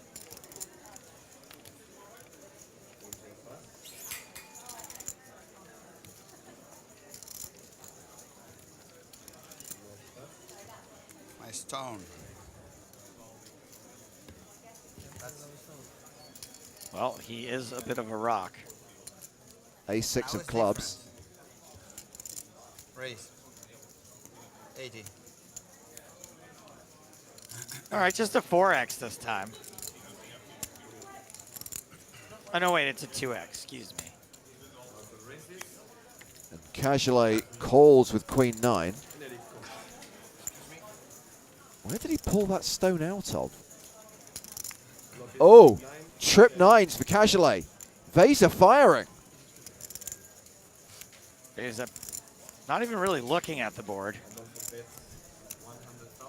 I think, James, that is a past kidney stone. Show you how tough he is. You.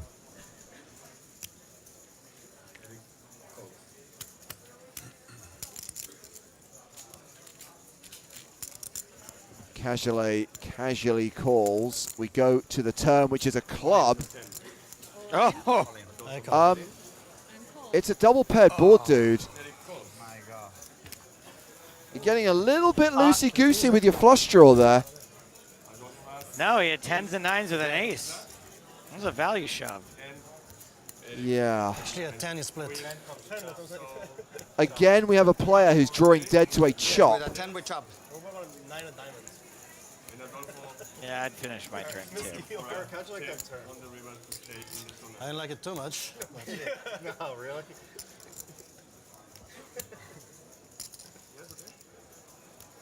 So let's see the river cut. Let's see the 10. No 10. No luck for Adolfo to finish. No luck.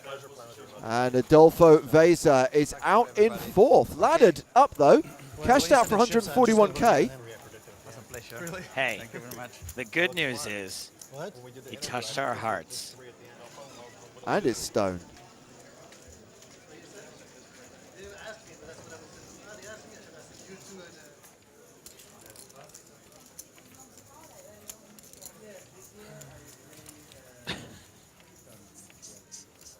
What are you chuckling at now? That kid that walked past him, he was like a poor man's Victor Blom. So three-handed action begins, and we have Eric Cajolet on the button with King 4, raises to 100k. Ace Queen for Eugene Kachalov in the small blind. Victor Blah.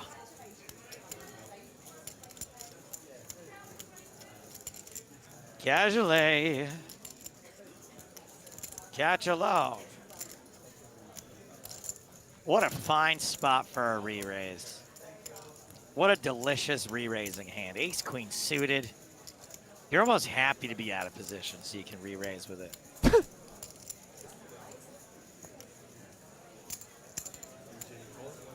Calling fine too. Some folks are going to be more likely to re-raise the offsuit Ace Queen.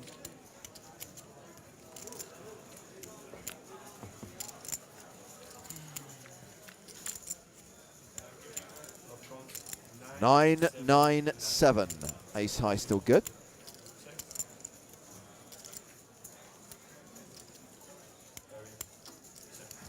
Check, check, totally fine. Eugene, very, very fine to get to showdown with Ace Queen. Now it's with 9s and 7s and the Ace Kicker. Again with the double paired board. No boat this time for Cajolet.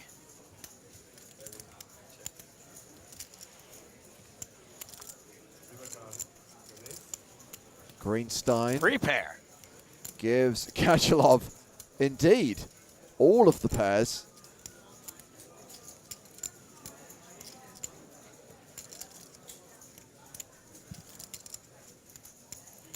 Shall I try it? Let's see if this goes right. Yes. Well, Cajolet calls Kachalov's river value bet with King High. Pretty optimistic call there with King High.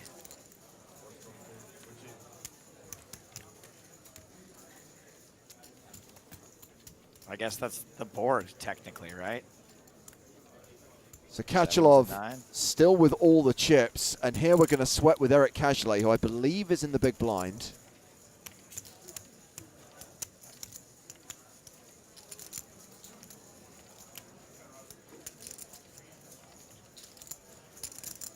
Not as good as the soon-to-be glance meme. Yeah. So Kachalov limping on the button.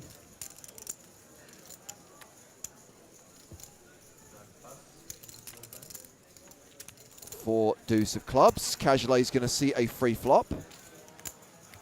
We are playing it great so far. Love how we're playing this.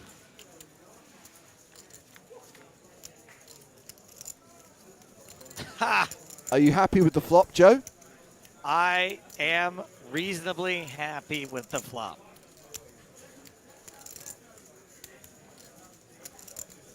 Now he's checked it. How do we feel about not betting our trips? I know we should always bet our set, but should we be betting trips? No, we should not be betting our trips. We're perfectly fine to check, let Eugene continuation bet. Well, the reason I ask is this is not a continuation bet. Eugene limped the button. Oh, I see. Yeah, no, I think it's fine. I think it's fine. And now Cagelet check raises after Kachalov bet.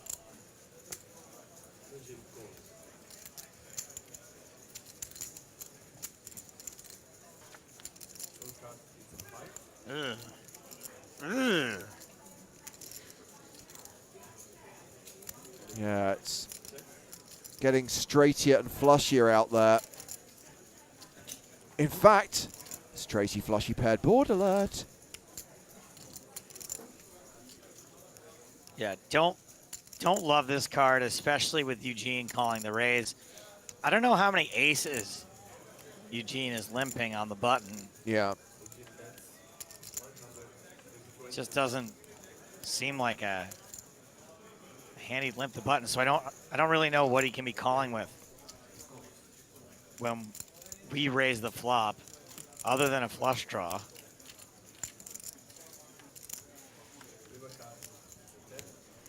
Ten of spades on the river. Cagelet checks.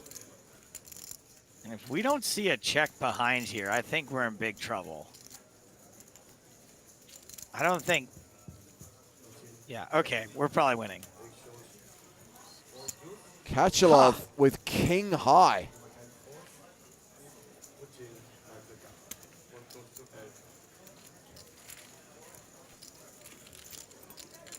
You pull in that pot, Eric. Interesting. Interesting limp with king 6 on the button. Yeah.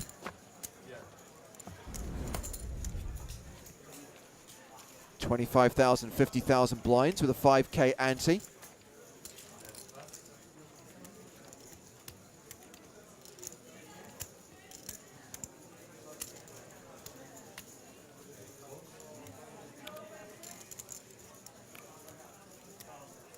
Cagelet completes.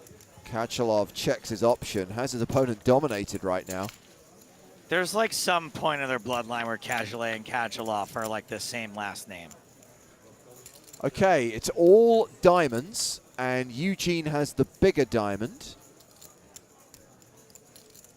And has the 6-5 dominated.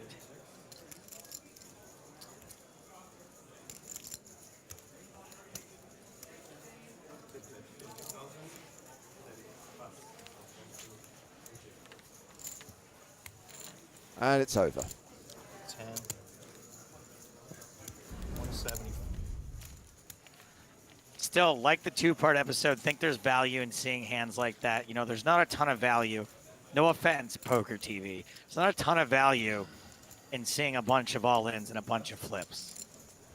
I do think that what helped us down the line, and I know that we did it primarily for the purposes of the live streams, when we decided to come back with 6 players on the final day, Joe, because we were having those ridiculous 14, 15-hour final tables. But it did help the TV shows as well, because by getting down from 6 to a winner in a broadcast hour, immediately you have 2 fewer players to lose. You don't have to worry about schlooging people, and you can follow the storylines a lot easier. Totally agree. Kashlov limping again, this time from the small blind with ace-5. Lance jams. Thinking about the situation. What do you got?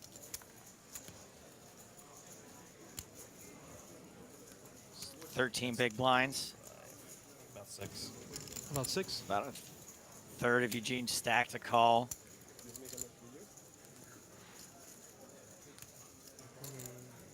I think by limping, Glance obviously can widen up his shoving range. Yeah. But this is one of those situations where Eugene's gonna be dominated sometimes. I probably would call, but it's tough. He's gonna be slightly ahead a lot. It's around 6. I mean, it's like within 10. But just slightly. I don't need an exact count. It's around 6. It's very rare he's gonna be super far ahead. I think I got it.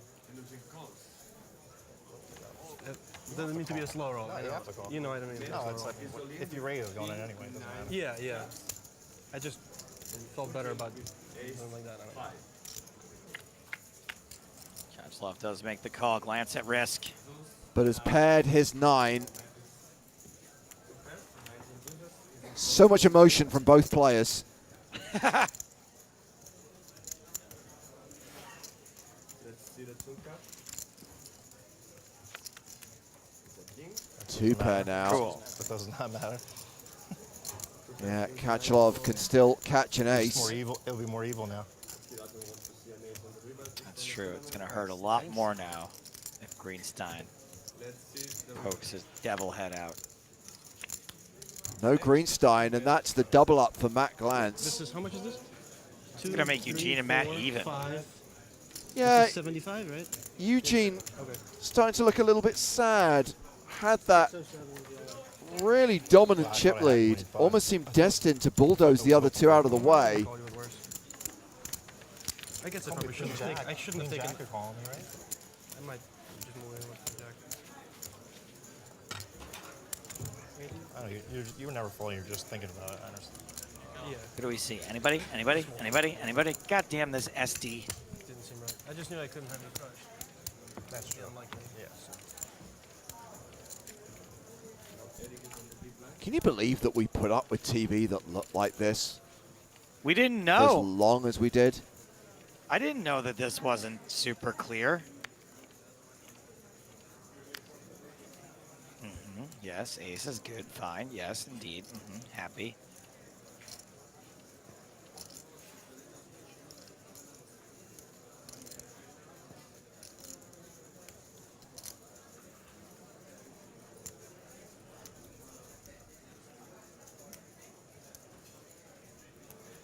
Coming to Yaha.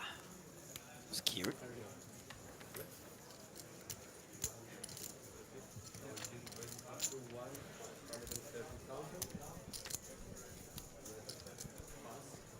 Probably a defend 3-handed.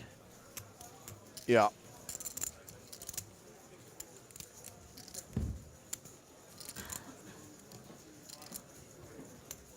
That was cool.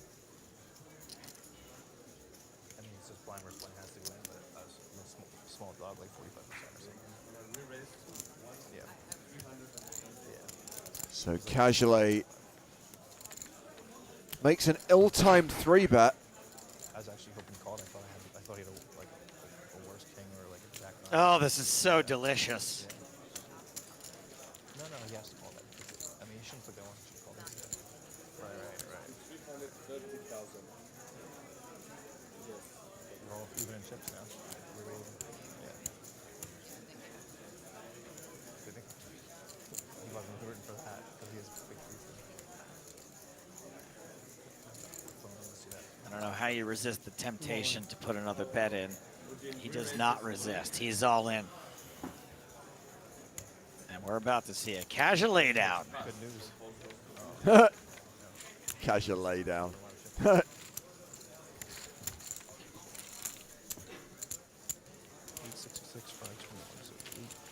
Hi.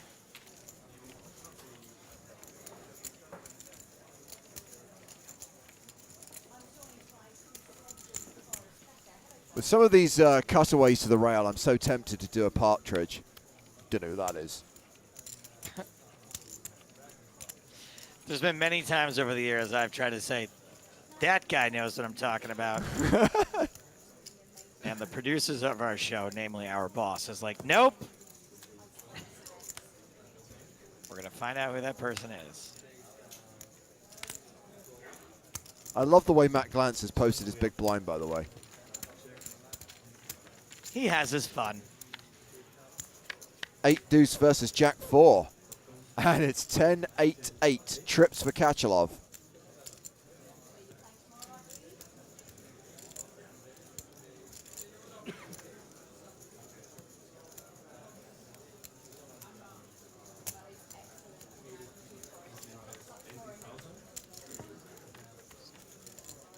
Somebody decide to get out of line again against Kachalov. This should be the end of the hand.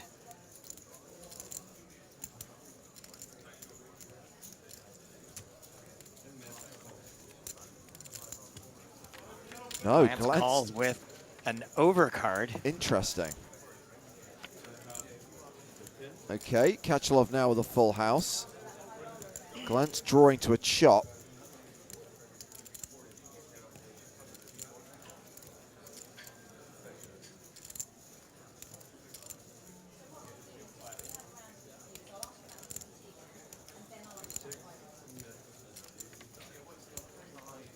Glantz now betting 80,000. Yep. You know, sometimes you just do this. You just step in it. Yeah.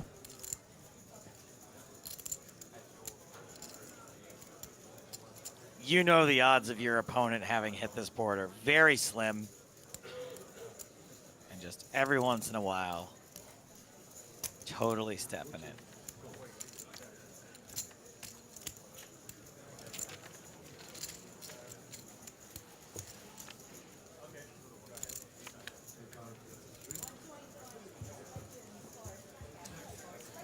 And Glantz gives it up.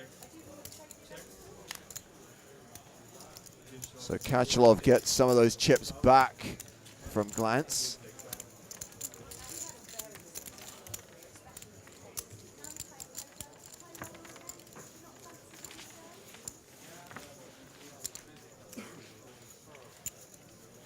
So Eric Cagelet sat there. Isildur says he looks like the Hulk version of Patrick Antonius. Are you basically saying that if we exposed Patrick Antonius to gamma radiation, he would turn into Eric Cagelet?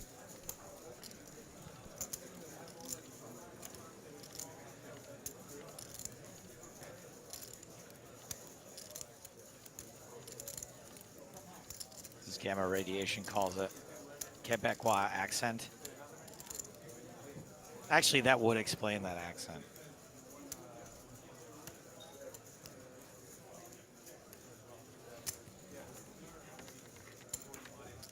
Kachalov raises the button with ace-king.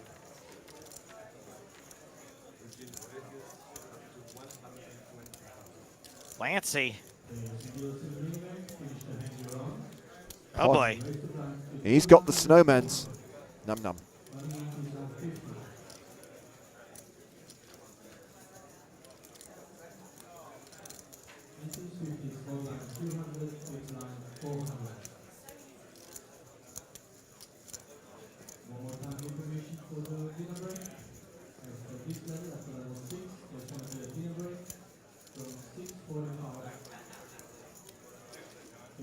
Glantz. This is still the shortest stack at this point? Question mark. Not Looks sure. Like it looks like it. And if so, I'm all for him playing these eights pretty fast. Yes. The button open. I mean, just visually, Joe, just checking in. Yes, Glantz is definitely the shortest of the three stacks. All in, call. All in and a call, and we're flipping a coin. Like Flo Rida's right round versus Sean Kingston's shorty fire burning on the dance floor. One of these two things from 2009 has the slight mathematical advantage. There's no Hollywood there. I'm the only happy guy. Matt Glantz, the at-risk player, needs eights to hold.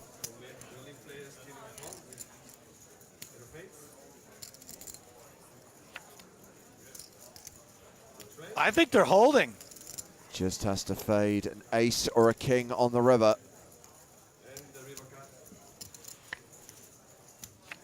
They do hold. Glance will double up to 2.2 million. You got more. Alright, That's 9. 2.2 million, I think, is the biggest stack we've seen thus far. Okay.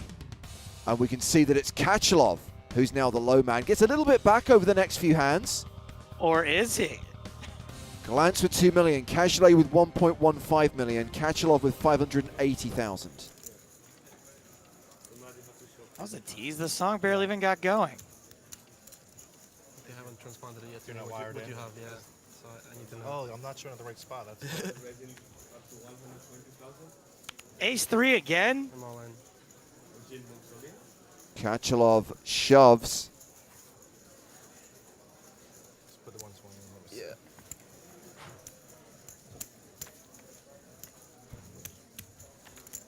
Seems like kind of an optimistic call-off with Queen Jack. Remember, Queen Jack is the worst hand ever. 350, 400, 420, 435, 440, 455. 455. 455,000. It's like a 4x re-raise. You want a calculator? How about the human calculator? Alas, not available in 2009, although ironically he was because he was in the building.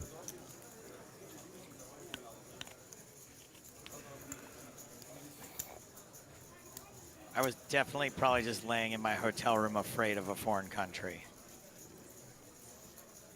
I remember being so homesick on this trip. Good call. You got the lead. Yeah, but not by Lance much. knows he's behind. It's So almost far, all 50-50. All those Queen Jack hand beat Ace Rag. Almost every time except my Ace Deuce. Except your Ace Deuce, yeah. Quoi? Jack, Queen. Math-wise, it was right.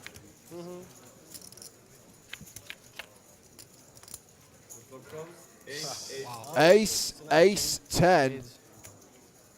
Huge for Eugene. 4-1 favorite with 2 cards to come. Unbelievable. Glance gets there with a gut shot, hitting on the turn. That snap reaction's also great. That's another great reaction right there. Oh, true.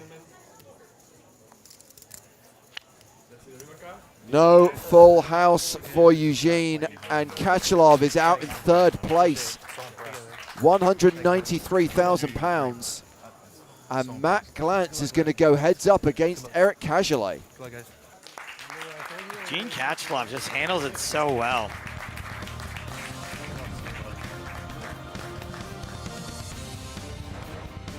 Glance with 2.45 million. Cajolet, massive arms, and a stack of 1.3 million.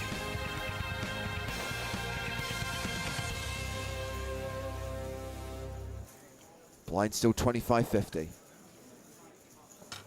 Who's going to win this heads-up match? Big-ass guns or mutual funds?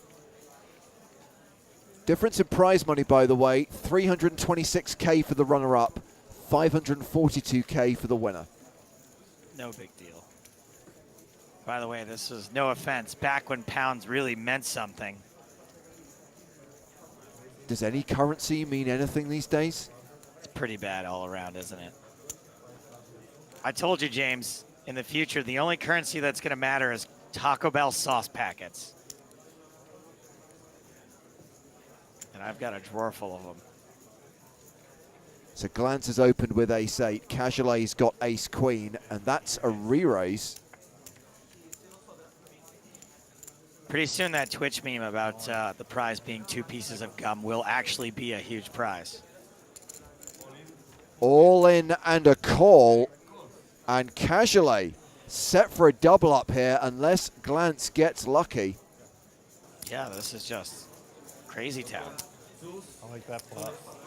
I like that plot. Can split with. Glance enjoying the opportunities.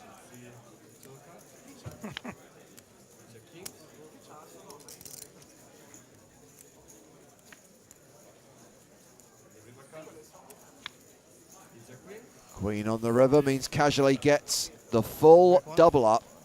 And I believe we've just seen the big switcheroo as Casually now takes the chip lead. 6, 8, 1 million, 1.1, 1.160, 1.192.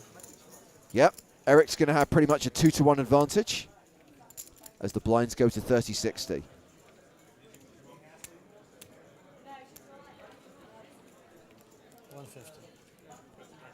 Ace Queen again.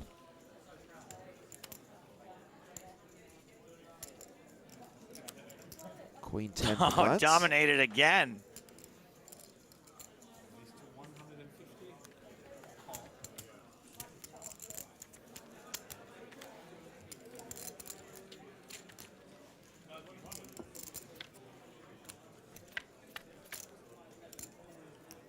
It's a 10 high flop, domination, rotation. And Casually should be good for at least one bet here.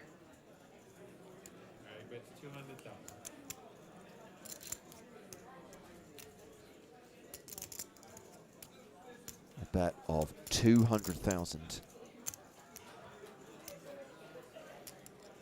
Not a ton of bad turns for Matt, but he also doesn't have a ton of chips behind.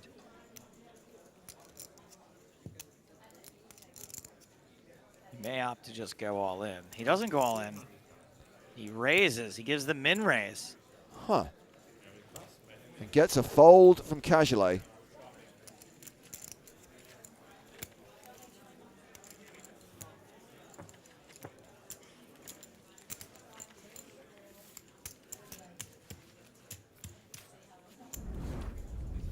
This match, even though it's edited, feels like a fast heads-up match. Do you remember?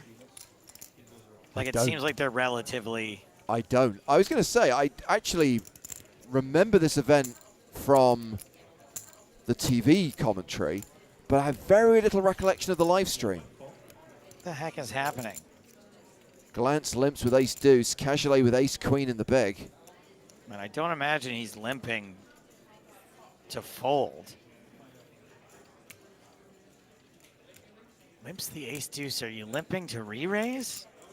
To like induce a raise here? 220,000. Or just call and kind of have your hand be under repped. I like to just call here.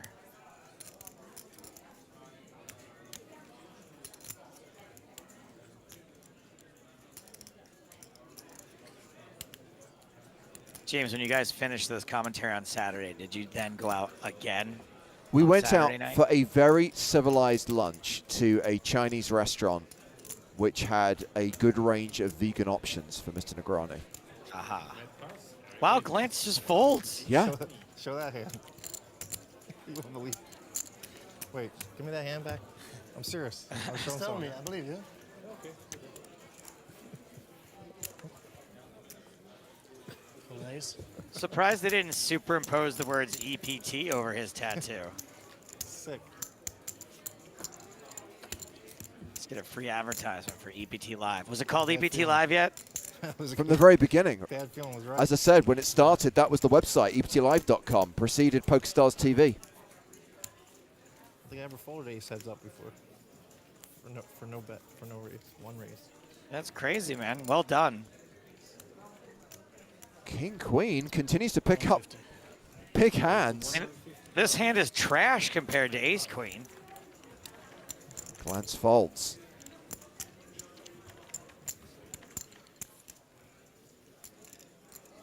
So Glance has the chip advantage right now. 150. It's pretty close, but I think Glance is ahead. Casually with the better hand here, ace-7. Call. Call. Glance is going to call the raise. We're going to the flop. You know, that might be one reason to limp fold the ace deuce is that if you have a slight chip lead, ace deuce really doesn't flop very well. Maybe you just don't want to give a bunch of chips back. Queen of clubs, ace of clubs, Wow. Trip aces for Eric Cajolet. Flush draw for Matt Glantz. Eric bet 200,000. Definitely can't fold.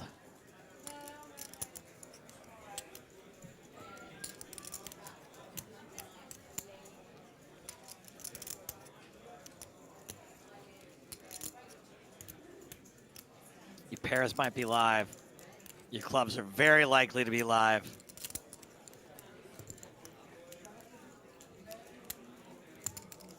Come on. Glantz moves all in. And Eric Cajolet calls. So Cajolet is still chip leader at this point. Ace every hand.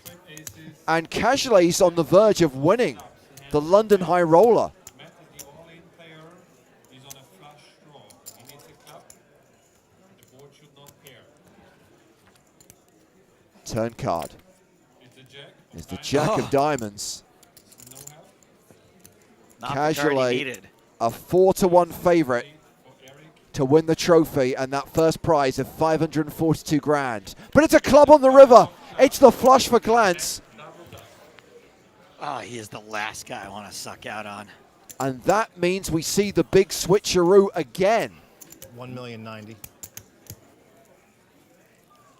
4, 5 is 1 million, 30, 50, 70, 80.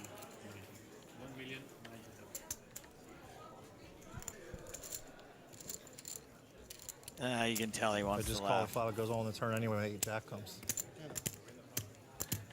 Here's the crazy part. Eric Cajolet not even chewing gum. That's just the inside of his cheek. So now we can say with certainty that Glantz has the chip advantage. Hey, yeah. Ace deuce. Classic Lance hand, ace deuce. Does he limp a button again with it?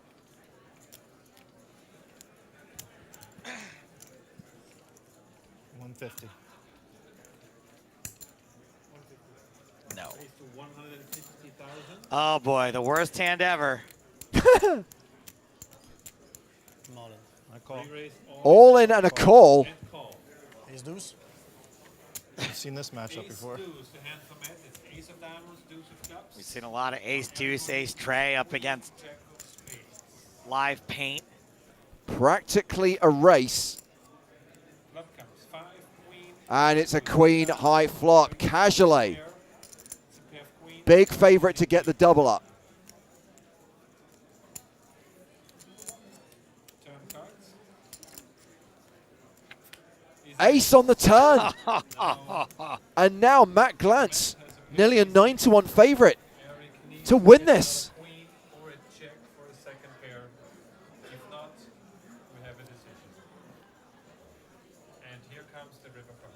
The river card is a 4. It's over. Matt Glantz takes it down. Eric Cajolet, the runner-up for £326,000. Matt Glantz, the winner, and receives 542K. Thank you. Pretty well played. Thank you. Good feeling. So a fun final table split over 2 parts. At one point, it looked like it was Eugene Kachalov who was going to take this title. But instead, it was Glantz versus Cajolet. The chip lead swung between them, but Glantz emerged victorious. So that's it from EPT London in Season 6. That's it for 2009, and that's it for today. When we return with EPT Retro next week, we'll be at the start of 2010. We'll be back in the Bahamas. It'll be the PCA. We have got the charity event, the High Roller, the World Cup of Poker, and the main event. 2 days of PCA 2010 next week on EPT Retro. As far as we're concerned for this week, Joe, we're done with our streams. We have got a new episode of the Poker in the Ears podcast coming out tomorrow. It's a good one because Joe and I got a sneak peek at Maria Konikova's book, The Biggest Bluff. We've spoken to Maria, that interview, that review of the book coming out tomorrow. Then we've got our Poker Movie Monday double bill coming up the week after. So 2 fun episodes of Poker in the Ears coming your way. Tell them what the movies are in case they want to watch along with us. Good point. So we've got a poker classic and a more recent movie, which I don't think anyone could possibly describe as a classic. It certainly won't become one. We've got A Big Hand for the Little Lady from the mid-1960s, and then we've got Runner Runner from 2013 with Ben Affleck and Justin Timberlake. So those are the 2 movies we're going to be discussing. So yeah, do your homework, watch those films, and please do join us next Wednesday, next Thursday. EPT Retro will continue at the usual time. 2 more live streams to come your way next week. But for this week, thank you for watching.